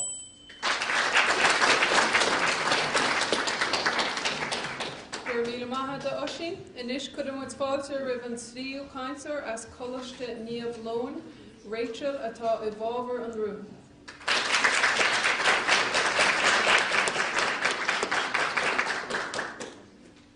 Ireland Dúspá. Oh no, Fanagi. Ní harlóig a lehead, mar níl ach córsan a bhána gin. Blin fé hain, an idál a bhuaig, agus seacht gcóras na nachaló. Gábhíle sa nídéig an ísiltír a bhuaig, agus ceithre córas na nachaló. A cháirde, tá is a gcuin go léir, go bhfuil bútóirí na hóra físe bunathe go thomláin gcóir na gcórsan. A gcuin úsla, is mis Rachel, agus mar dúirt mórin, cílíonn córsan duine nó tíre be ó bhfuil cabharúthú. A Moira, tá brónar am nach bhfuil do counter códeasa is mo counter. Sin uafásach. Ag comparáid idir duine tithe agus muide, ach mar déir an seanachil, ní bríthra a dhéarbhás ach a níomh, agus cuma. A Moira, luigh tú go bhfuil géarcéimar siúil an Ucrán faoi láthair, ach buíchas le dia, tá córsna iontucha ag an Ucrán, taobh muic den rúis. Cuair muinte na Polana agus na Rúmána fáilte ribh a 1.3 milliún dídnatha ón goga. A lucht éisteachta, cúda se bhéh faoi go hana a nocht, ach tá tábhach faoi le ag baint leis. Ad nítar gara a grútan, ad nítar córsan a grútan. A gcuin úsla, tá star áda cásta ann idir muid féin an seo an éireann agus an bhreatain, ach sin san aimmatá thart. Cílíonn sé sin nach bhfuil sé fós mar sin, mar atá luúta sarún. Sin an fá go raibh an brat imach có tábhateach sin don dáthír. Ní raibh mar géirí an cadribh a thug an cuid am a crothú a cuirí mail. Tuigeann polatóirí na díortha an tábhacht a bhaineann le cadribh síocánta idirnáisiúnta a cuimhnú. Mar sin, ní gáidúil vísa áil chun taistil idir éire agus an bhreatain, margheall ar an có-limistéir taistil. A lucht an rasóra, cé an seo a bhí ag Cheltenham an seachtain sicáte, agus gan vísa a bheith agat? A lucht éisteachta, bhí na Ciara agus níomh hana féin, an éfacht dearfach a bhí ag an pandéim ar gáidirbh lenar gcórsan, agus feicimid an rud céine le córsna idirnáisiúnta. A lucht an rasóra, is léir go raibh cór na gcórsan lárnach le linn na pandéima, mar thug Irish Aid 150 milliún euro dar díortha córsnachta agus díortha buchta. Comála sin, cuir an Gearman fáilte ribh othair a bhí ag folant le COVID-19 ón idál agus an rank. Bhí labbacha dín cuirim agus trealamh leit cóluachfar le thóir agus ranmíad iad le chéile in aimmeátar. Cuma tá policy córsnachta tugta isteach ag an Aontas Orpach. An aimmetáir ná deach cadribh idirnáisiúnta a cothú idir tíortha córsnachta, trí Herbert eicnomíoch, slándáil agus díonlathas mar hampla. A uisín tá sé sa léir ón policy seo, cé có tábhachtach atá cór na gcórsan inar sucaí, mar go bhfuil búséad bliain túil, 50.4 billiún euro ann. A roihim, dúirtú go bhfuil seandaoine ardíire uignach, ach mar a dúirt níomh, tá go leor sórbhísí ansa phobal chun cabhar a thuirtómh, go háirithe le linn an pandéima. Fiú nó nach siad an am caiint le gcórsna aig go aig, bhí siad an am caiint lo ar FaceTime, ar Zoom, ar Skype. A lucht éisteachta, hastal sibh ar Phiarsaigh le linganocht. Leabhar Ciara, bhí conas atá cór na gcórsan fós lárnach béal doris. Bhí ag níomh cé có tábhachtach atá cór na gcórsan sa phobal, agus leabhar mé faoin tábhacht a bhaine le cadribh síocánta idirnáisiúnta lenar córsanna. A gcuin úsla, mar a deirtear is dam beag é. Cabbé an lá ballathe brús go ré nó cuinúidir cuid Parliament na Hórpa, tá cór na córsan lárnach inar sucaí. Gur má guibh.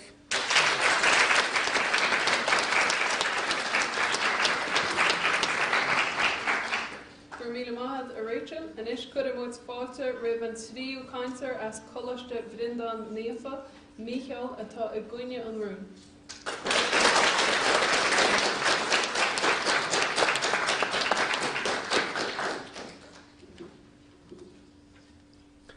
Mícheál is anam don, cóniam I deas scoite lom héin faoin tua.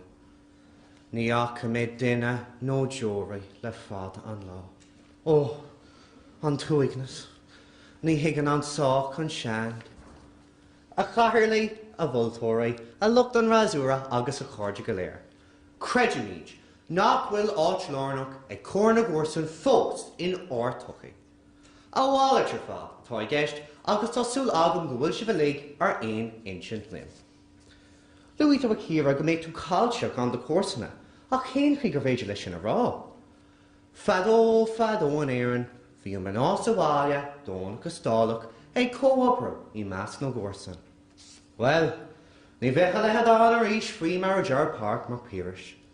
Dar le príomhdhuaiseanna stadmh na hÉireann tá 74 fungéid a bhná gafa ag gobar ó roh go dómh ar wathal ina Gael.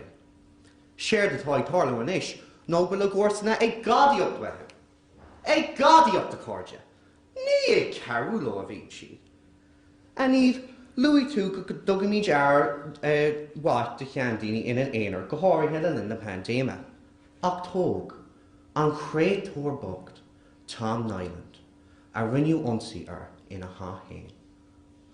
Fágam na glasra in isé, gan aithne, gan leabhra, ar bhaithe le €600.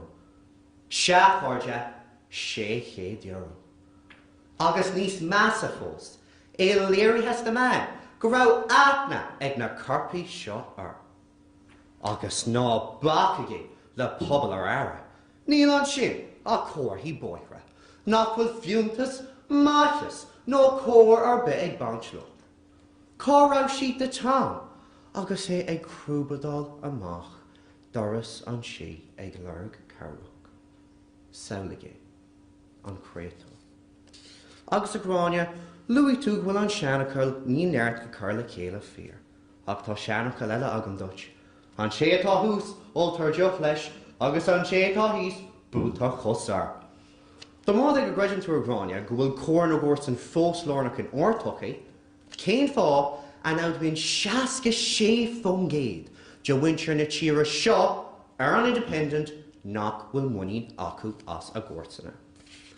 Agus a gráine, luí tú go bhfuil ról ríomhthobhachtach ag an gcumann lua chlás Gael. Ach ná leabhraigí lom, faoin góir, cóobrú, tacu is treisiú atá le sunrú í measc na górsan nuair atá an tobar ag trimú. Is ag trimú í measc oibrithe dheonach na tíre seo. Fadó, bhíú slua mór sásta, cearú agus cóobrú lena chéile ar wathe le club na lua chlás Gael, cluichí an phobal is Phiarsaigh. Ha! A leithe do léhananta. Ní mór do aon duine an seo creidúid, ghfuil daoine fós an chun cearú, cóobrú agus tacu lena chéile. Well, tá an búil sé an glogacáide, agus tásúil agam go bhfuil sé rí-tholir díomh, nach bhfuil cóir na górsan fós lárnach in ortochaí. Chur Jack tús lein ar an airgóin si ag déadmh san bhíú is ag clé léhananta daracha an vírus. Lean mór a ráide ag déadmh tráchta ar an rú milteanach a churann or górsa na aring, agus chríoch ní mise le lé ar an nádíocht. Gur míle maith go bhcáide as ó clúséisteachta a Óstán.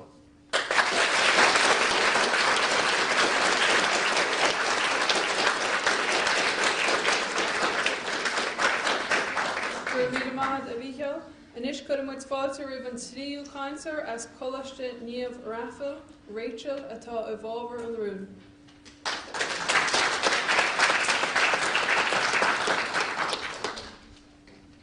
An bhliain 8 carcha seacht. Bhí an gCurta Mór I mar a réimne sa tír seo. Déanaar na hÉireann ag strappah le galar, bás, ocras agus mí chopú. Buíchas le dia, feirrtaigh trefbeag America has airgid a bhla dún. In anó na strappalta a bhí siad féinnig fullint. Tre bhearchan an dúchasach darbh anam seachtáil. Fálaigh siad $2,000 an léaniu. Is fianaise é seo, go raibh cór agus cenáltas ar náisiún córsanna bio agus láidir is sochaí a níú isteag. Seansá gur béon gníomh cenáltas seo an cúis go bhfuil duine nó hóigh an seo nacht agus nachfuil ocrasin. I mí déir fóbar fithe, 173 bliain níos déine tá an cór agus cináltas céan an feicáil a bobbal na hÉireann. Fálaigh muid $1 million don náisiún seachtáil chun carú lo lena dúid ag gine COVID-19. Crochaíodh nás láidir idir gá chósta náisiúnta dangníthe ag mín fiúntach, carú lena chéile. A bhóra nar éisiú le gráine, is córsan dit de chuile gcuine eile atá markdal ar an damseo, ní amháin múntar de hir féin. A Jack, tá múnta na hÉireann gafaló féin, an maga atá tú. Dair le pobl na hÉireann co-aigrú agus fiche cuaig glóir a cheola go dtíon Ucrán. Lán go béal le hargaí chun cairú leis na dídeanaí a tá scriste ag an goga. Chun is a déta asínta leis an múnseo, mar nuair tá écht mar sin bainte amach ag do bhúntar féin. A chuirde, beidir gapan sibh nach dar loch agus a céadaoin dámbeoch chun na gcósan fós lárnach in ar sochaí. Ach bé áitina ag gcónaí ar dain ina bhfuil camaléirt agus mí úsáid cuachta ina thosaíonn cogaí mar thura. Má tá an ansa Ucránach tuais éonrad a haspáint dúin, is sé sin go bhfuil cúnamh agus cóir le fás a dain mór donna seo. Tháinig go mar na híomhann ag léir, sreathan na praman ar fáca agus tráis an tréna. Pólanaí ag fannacht ag na teorin chun dídeanaí a fiocas suas agus iad a hamáint pe áit a hasan bhil. Gach ile rud faoin rian á láthar dóibh, bia, éidí, blancéidí, cortí sim, cináltas. Léiríonn na híomhann seo chuirde, nach go bháin go bhfuil cóir na gcósan láthair in ar sochaí, ach go bhfuil sé bon riachtanach do bhuaine chéanra an dam seo. Scá a chéile a bhar na daoine. Is tóca gur neacaí an teannach go seo go mór a bhaim ar nail melon a bhóra, nuair a bhunaigh sé melon educate sa bhíon 2012. Agriúteach a dhéanaan forbert a chud na régiún ispocta i bhórhain in Africa. Le scór bliana nuas, tugad dín de 175,000 Africach agus fiosú cuasaí educates de osceán 50,000 páiste. Tá an cór agus cinálta seo le feicáil ar fud na crunne, actionate, bóthir, cólámh concern. Cairnigh idir fád a thug an aibríthe Jonach le chéile chun cníla cumar dála a dhéisiú do chuoine i bhád níos spocta ná iad féin. Chuirsan den sco má iarn tú armsa. A rowan níl marrá nachfuil páistí ag dul chola láchas orthú, mar tá ceart agad agus is tragóid é. A bhóra níl marrá nachfuil brú trom cúise go smír in ar sochaí ar déanaan na hÉireann go léir. Ach, ní féidir a héine ach go bhfuil maithas le feicáil i ngach ceann den damseo agus cóg fada is atá be an lábhan uachtar aige ag gcónaí. Sin a méid a hasín chun fíorne an bhúnseo eáil. A chuirde chuúla sibh gráine agus moire, ag caintrí na tradiisiún a léirann go cóir na gcósan ag réalár ar bubal áitiúla, agus an ról riachtanach atá aige ar scála náisiúnta ón mon a níos. Dúirtá go múin séantocht díospóireachtaí. A chathairligh a bhultrig agus a chóirsanna go léir, tuair luach séthir don taobh dearfach a nacht. Gur míle agah sa tuis.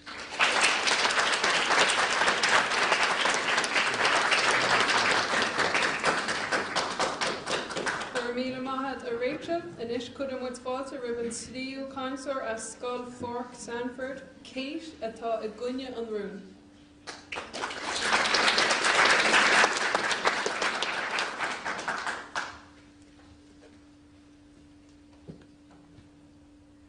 Máthá hiag do gcóirsan trí hinna, caithí tú dul ag gcóir air. Is cuma más cuasa Belvedere sé, nó má chonaíonn sé ag bun na stráide. Ní hé an countort ina bhfuil bhíthach hain mar rud is tábhachtaí sa smaoinemh orsa Gaelach den bheitheal. Ach, an comhór sa núlacht, damda. A roioine ús agus a chuirde Gael is mise Kate a maithanaí, an tríú caintóir an sotha nocht a chuid Scoil Pháirc Sandford, agus beg an Roches Garrett atá díreach lúta agam. Albert the scríomh Séamus ó Caníla, céad agus a sé bbliain ó hin, agus ag trocht ar an nabhór a bhí muintir na hÉireann ag déanamh den nóir a bhí tórlinn sa Congo Belgach, fágad agus a bhí siad gafa le cursaí go gcéadtas in Europe. Mar, bun héime, marráda se, nocht. Mar a luag ma captain níos luha, tá cothorma in pigha sa nós den cór. Agus muna gahin tír go má, a Moira, le gach draim a tóid driblód, ní higgin an tír son an conceap de cór le górsan ag ghart. Na leihinnta sa, gan doubt, agus an down ag fear earn, tá mí sa stotsa ag léirú carthanis do wintan húchrána agus ag chuspach fanny I bhaimar an rúis. Ach, an ceistetá agamar a bhhuioine úsla, nó cad, faoi, Gaza. Nuair a héad Israel, blochanna orson an son, agus nuair a bharg siad síbhílig, díreach mar a tháina rúisig a nisig déanamh I Mariupol agus Kharkiv. Cad a dhéanamar ag an am sin? Dada. Cén comhór sa núlach de léirí an myrna sa chríoch so, nuair ghlachamar ach le gá céad, agus a fithe seach tefach, nuair a chur an ghearmán fáilteráid níos mú ná milliún.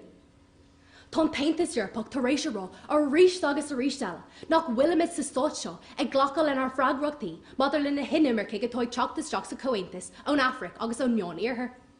Tá Comhórla Níorpa agus Parliament Níorpa tar éis an stóit seach a cóna seacht Márta as an saoirse a thugamar in Airfort de Sioningha de fórsaí armatha na stóit aontaithe agus iad mun cogaíochta san Afghanistan agus Ireach. Gá hÉir eile, madidir le lucht artha tarman ar a glisimiir. Gá hÉir eile, lenar chasamar or an ram. An nuas son, in an yon or gwyd caint a móra, ní le mid fiú mar bhil de ícas nó néisio mas mahlibh. Ní le mid ag déanamh ein cuidú cóir sanúil de chosint míle an na mór rinne a chuigint. Ligamid do roioine óga ó hiortha eile, or gwyd troda a dhéanamh ar son. Agus ifar a hain a moira a níomh agus a rétal, madidir le a tefic ó nú Má tá cór na górsan cóláidir agus mar deir an sibse. Céin fánach daragaí an winter na hÉireann Lóistín ina dethe, duna díri gan díden, atá ina líar na stráideanach hús de Átha Cliath an nocht. Céin fánach bhfuil siad réig Howard mar son tauirta Howardómh, son atá ag fuilint dír a glas muit dó an nuirse. Agus ifar a dó a moira agus a Rachel a chuirde. Madidir le bhór dóram, bhfuil iarthar an dahan ag tach le chéile. Is dóiglumm go gurach an smuoineh sin untas ar iad son atá ag iarag turin hasan salt aonta a thrasnú. Áta bhfuil Biden fós ag tógal balla Trump. Agus ar chumisisiún an aontas Eorpig tar éis imeacht na bratainna ón GoPubble. Agus faoi dhearra a Ciara agus a Moira a chuirde. Madidir le bhar buinte le COVID-19, mar is ó de caga, de chá. Tá galar ag réban na tríd an tír a ríisiom Moira, agus céin fá. Mar churig deir le stríta go rólua. Ní chun seach de ggóir ar an tír ar fad, ach chun tornóirí agus luch na tuairsóireachta a thosamh. In air hir heil a roioine úsla so mar a thoise.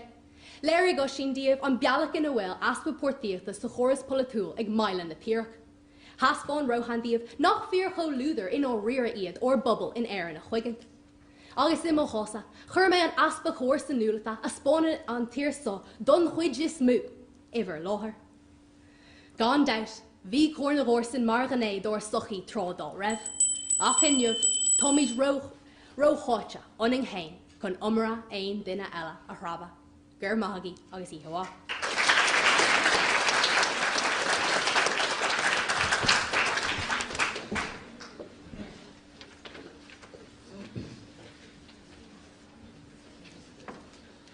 Garbíle agad an sin céad agus sin deire na díospóireachta inis, so ligamid dos na moltóirí dal amach tuigim gúilte an a heithin sa fé láthair, but má chuirmid an aircán ar siúil be glóir dal amach ar an srathú beo, so tá míid idir gá rud leis. So go húntaach beag na moltóirí ag amach inis, bháil me cháirde ar íchaintóir a chur in aithne díomh atá site an sa taobh hirdíim. Seo Ceanainn ní choirín, mar a dúirbléigean de sach is cóirleoir feidhmiúcháin intine í, tá cúlra sa sport go héin, go háirithe leis an líróid láimhe, agus tá cáilíocht sa ticáilíocht sport buinte amach in Ollscoil, Minnesota in America. So gan hill an bhuiile, bháilm go dtiocfaidh Ceanainn an seo chun leabhartling ar feadh cúpla nómad. So bula bos mór díobh.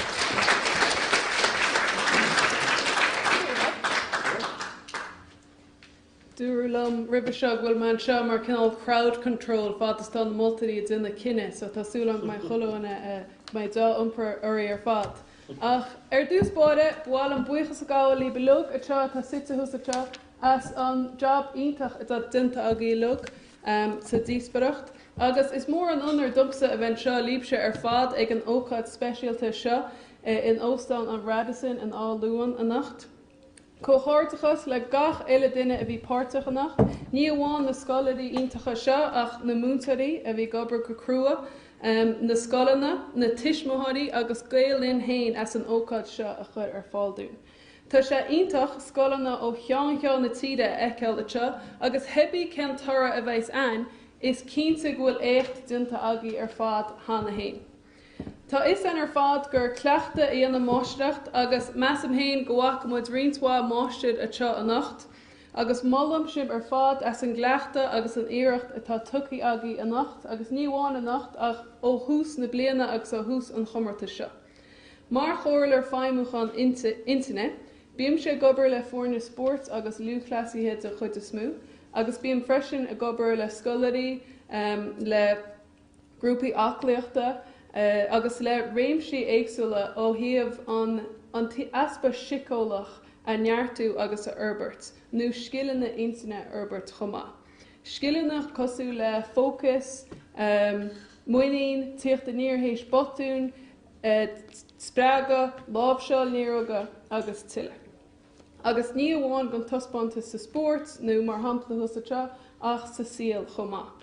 Ba isig na daine atá hééis díosbaireachta dhéanana atá a nacht, nach féidir linn an caidan is airde a bhaint amach gan ábaltach nús na skillanna intaine atá lúta am a úsáid agus a Herbert. Gan an sprága, ní bheith duine be anseo hééis chuidisteach ar a gomartas fiú. Gan ábaltach fócus a dhéú, ní bheith mu an ná zúrú ar a gant a bhí a man a nacht. Gan muoín, bheith sé fíorheachad hiocht a níos ateo agus labhairt os cór an slua se, mar tá sam héin. Gan ábaltach déile le botún, bheith sé dechar cúneá leis an gleachta díosbaireachta a bhí a teastáil ar Scoil agus Somália, mar tá mai cinnte gur a botún an ribh seo. Na a bhí mise ag an íscéan na líbse, forragaí, níor hiigme gur féidir skillanna intaine a Herbert.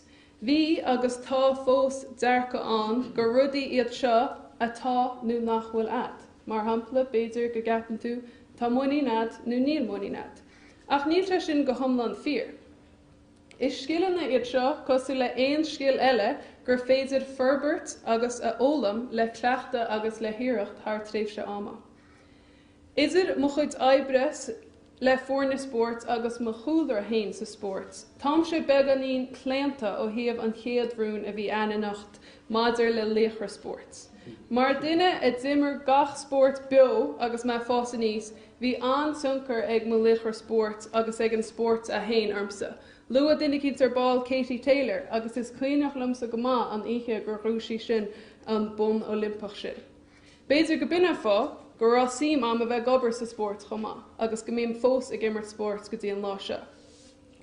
Rud a heas amach dumsa agus me ateo ag éisteach líb a nacht agus leis na foirne a loga bhí ana nacht, ná an cosalacht atá idir na léachar sport atá an, agus léachar de éonchéanál atá an, agus na daine óga a bhí a labhairt na teannacht. Scotí na a bhreanlaí muid ar léachar sport, léachar ceol, léachar telefíse, nó léach de éon hais atá an hain, duine muid darmad ghfuil muide níos cosú le na chéile ná mar atá muid difriú. Mar hampla ó thaobh an sportste, má chaoíonn muid ar críomh na hÉireann. Feiceann muid a lúclasaí agus iad ré le tuairt chun páirce, agus iad ré le nimmert. Ní eicin muid an obair chrua, an tréinál, na botún agus an réiteach atá dinta acu ó thús an téasar. Feiceann muide iad ar an lá ginúnach sin. Is an rud céine atá gceist seo. De gach duine a tháinig in níos seo a labhairt. Tá obair chrua, tréinál, botún agus réiteach den chéad scá dinta acu agus tá chulúine le molla. Na a chaoíonn muid ar léachra, ní eicin muid a riamh an aspa muoine, na néróga, na smuointe dúilteacha béidir. Feiceann muid duine láidir, duine gur féidir le aon rud a bhaint amach, agus béidir go gceapa muid nach gcuireann aoncheo astó. Ach díreach cosúil lomsa, agus díreach cosúil leis an daine seo macalam agus sib sé ar fád sa loch féchanna, bhí an tréimhsí an ina míon ar léachra nervhíseach, na a bhí an aspa muoine acu. Lua muid ar bás Simone Biles agus Naomi Osaka, agus tá dá hampla crochaíach sin, ach léiríonn siad go gcuireann gach duine an ceist an féidir lumse a seo dhéanana, agus bíonn deachreachtaí an ar fad. Ceiste amse go minic, ag obair le daine difriúla ó réimsí ábhar difriúla ó sport, ceol, aisteacht, chuireann daine an ceist, céir de dhéanaan na daine sin difriúil, na daine is sár. Cén chuí a náidín lo, fiú nuair atá siad nervhíseach, fiú nuair atá aspa muoine acu. Agus tá neart bailí éagsúla chun an ceist freagran na ceiste seo a amsú. Meas am hain agus rud a eicem, ná go dtigeann na daine seo, ghfuil se nádartha a bheith nervhíseach. Ghfuil se nádartha scátaí aspa muoine a bheith ad. Ghfuil se nádartha smuointe dúilteacha a bheith ad ó thám go thám freisin. Agus tá sé nádartha freisin tú héana cheistú, tá sé nádartha an cheiste na chur, an féidir lumsa a seo dhéanana. Tuigeann siad freisin nach bhfuil siad lo hain. Fiú go na daine a bhíonn sa gobar nu a gimmert mar daine éonarcha mar hampla a hain, bíam se fós a gimmert líos láve, bíam lom hain go minic a gimmert, ach fiú na daine sin is féidir lo bra daine eile, agus cúna daine eile úsáid, chun na smuointe agus na mothúcháin a hagan le hócatí mhór an síl a lábh seo. Má bhreaníonn muid ar Leitir Sport agus ar an gomán luúthas Gael mar hampla, is léir go bhfuil tionchar ag gcóir na gcórsan oran mar imóirí sport, mar orne agus mar réine. An bhfuil cóir na gcórsan lárnach sa tuchaí, fácama cinenne na ceiste sin ag na moltarí agus agé hain. A chu hiamh ada thuirt den hain agus go na daine timpealainn, is cinnta go gabhraíonse ar aonas. Agus is fear an seanachil go ngéiríonn burt bóthir. Tá sé dachar scátaí, ach is féidir bra ar cáirde, ar tuismothirí, ar drofacha, ar daracha, ar mútaí, ar tréálaí, agus ar duine ar bit atá timpealainn. Is féidir leis na daine sin cabhrúlinn, nuair tá muid nervhíseach faoi rud, nuair tá aspa muoín an, nó nuair tá smuointe dúltacha agan faoi rudaí atá atárlú inar síl. Ní gá ach láhairt lo, agus cúine ar insin a gúlaí, gúil muid a lug níos cosú le na chéile ná mar atá muid difriú. Gach ile duine sa siúmar seo, tá muid a lug níos cosú le na chéile ná mar atá muid difriú. Tá má am líbe seo beag nach chaite inis, agus críochta meile seo. Go lua, cloiste muid tora an Dámhairge Díospóireachta a bhíanana nacht, agus ba Chomórtas mór a gáil le foirne búcach amháin. Ach rud atá fíor hábhachtach le tuiscint inis, agus le gach spruch a dugan muid faoi amachcha seo ná. Seas mú a ólaíonn muid, agus muid a gobad I dro an spruch, ná mar a ólaíonn muid ar an lách cinnenach. Más féidir linn breanú siar ar a broséis, agus más féidir linn rá, tá má bródúil as a méid oibre tá dintam go dtí seo. Well is cúis ceilere a sin go gach duine.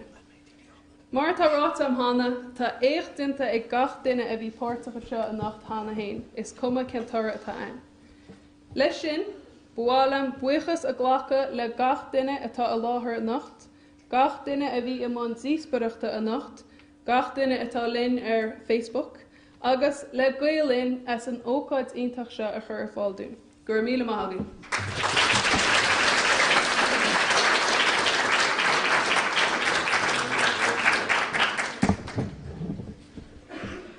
Gur mágad Ceanainn as 8 na focaile inspiráideach sin don luchfeicne agus as na scoláirí.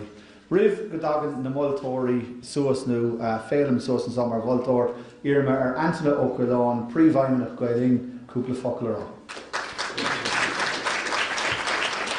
Gur má bibse agus gur mágad Tomáis, agus is cúpla focail a bhééis an.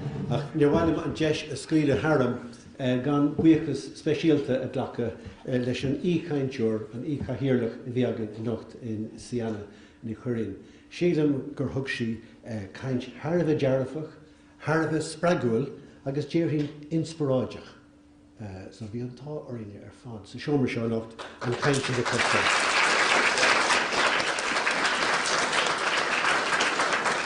Agus maiall ar an am den lá atá an agus daoine ag taistil agus mar sin is córas mhuoine bhar seo gur féidir libh breathnú ar imeachtaí na híthe nocht a ríis béis siad ar an channel YouTube ag Gael Linn. So go háirithe de bhfuilhín ar nóid sibh sin na cainteoirí ach an caint thug Ceanainn is mór is fiú breanúir agus de bhfuilhín don foirne ins na scoileanna go scapach sibh an scéal faoin caint iontach a thualamar an seo a nacht.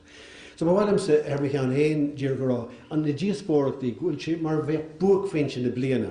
Tleis muid anna chuid scéalta faoi caiid an na bhégus na scoileanna tá Ryan Education tuairisciú inniu agus chuirta ceiste ormsa an amí cad a hílann tú. Well, I gcónaí riamh bíam sé dearafach, mar ní eicimse ach scoth na scoláirí ag Craobh na hÉireann agus táhain na Gaeilge acu ar fad. So tugann sé sin andóchas domsa caiimrá bliana ní bliana. So tá mé scór blian ag plé leis na cuaramí seo agus bhí an ihe nocht chun maith agus a tháinig mé riamh. So bhfuil sa ardmhaile dúirtí.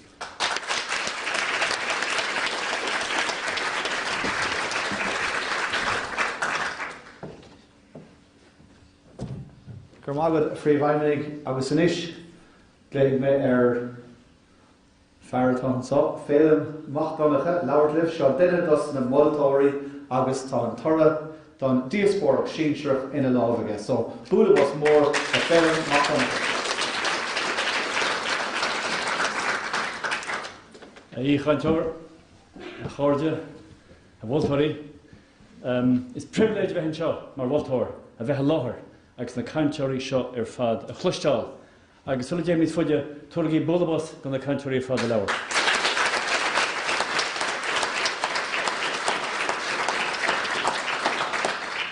Má íartar arma blion se hagann an job se dhéana mar bhultóir, tá má dhéana fógra peblií, ní bhéh me caithe in Craobh. Mar dúrúil an nach, tusa bheith a caint mar tá an Craobh etsa, so ní bheith in Craobh arma blion se hagann. An dís par fin se bhí spríán. Fecem míúil nuanis a pobl, go míon tiismóirí a fara na déagóirí a go leach san ihe. Agus fecem cé nach bhfuil feachtas chonachta tosaí fós a gúsaí pelle, bhfuil gáile agus mó tortfaí héile, hana hí. Bhí an díosparc seo is gáilehach meise tá me chonaí i Gildara, agus hín díosparc seo cosfa leis an Grand National. Bhí daoine a gcuil an tasa, agus daoine eile an tasa, bhí capal an tasa, hí an tora nó an rás seo idir ráchean na meá go dtí an deire tá mé ráit. Ach nuair tá díosparcht, caithú bíon an túrméocht dead rá mar a chéile. Ach ins an éfacht argóint nó freagart pointí, sé ná bótear na chomórtas seo. Agus bheagán, agus tá mar go fíor bheagán, ní rá cúpla marc fánach idir na cainteoirí na foirne fad, ach éigen tá críomh na bliana seo gróite ag Scoil Pháirc Sandford.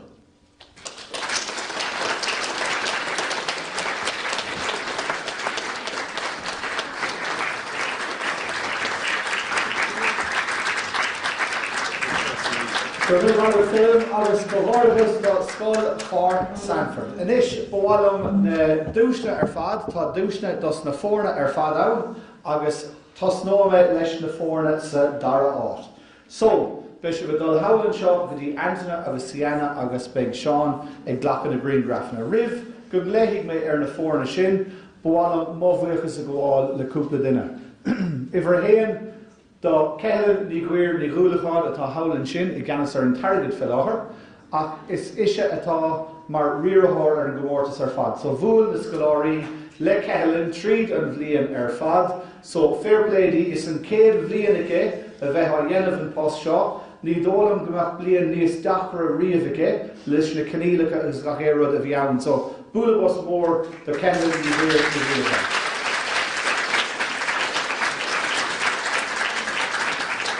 Pomála sin híos ag go an teamra tá beirt eile de ireann Gael Linn ann sin Morid agus Deirdre. So tá an Márta go anna cúlach a fad, tá na cheann híos a go sin ag cúil an teamra, but gan foirne Gael Linn agus gan Morid agus gan Deirdre ní bheith an chomórtas I dul raig ach an ireann. So inis, léitheríd na foirne a bhí sa dara áit sa chomórtas sínsir seoach. Tás nó me le foirne Coláiste Naomh Leoin I Ghairlach, Ciara Níomh agus Rachel, má líon sibh se hail leis an múntóir gile íosa chun bhór go dúisne áil. Fair play.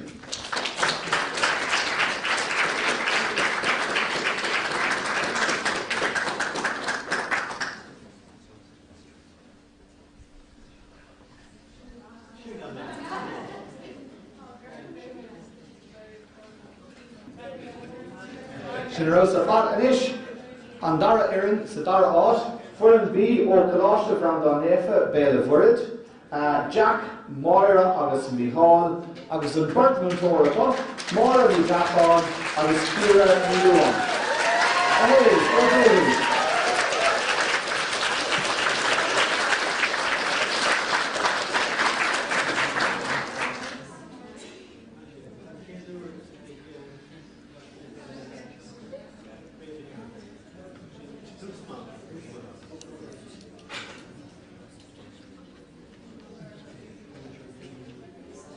Sinrósa fad agus an tríú ireann sa dara áit, Coláiste Naomh Raifil ó Baile Locha Riach chun de na Gaillimhe, Gráinne Márta Rachel agus an bhirtmúntóir a bhí có Reid agus Fiona, má héann sibh abhainn sé. Bhuaile was mór.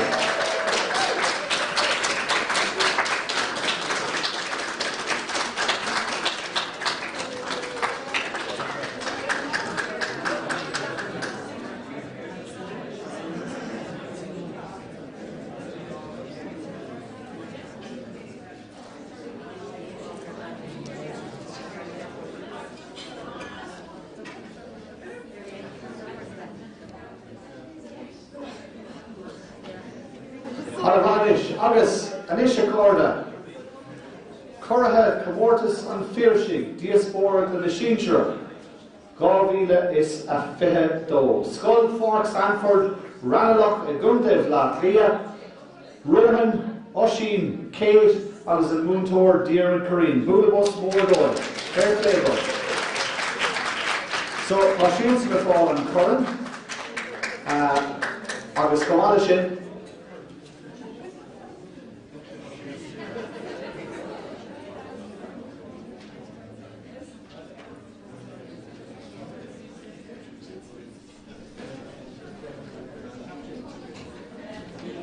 so, fine sheet an Corann, fine sheet €1,000,000 atartha, fine sheet bound, agus fine sheet hasas I bhreátha. So, fair play dóibh, agus an múntóir Leitir Ceanainn atá leo ómá.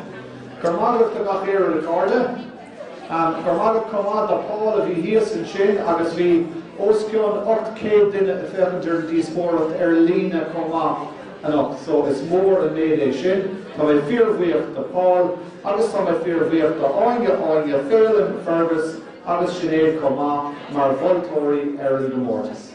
So, slán bháil a bhuiimh agus cumid caiid a ríist na bhéile se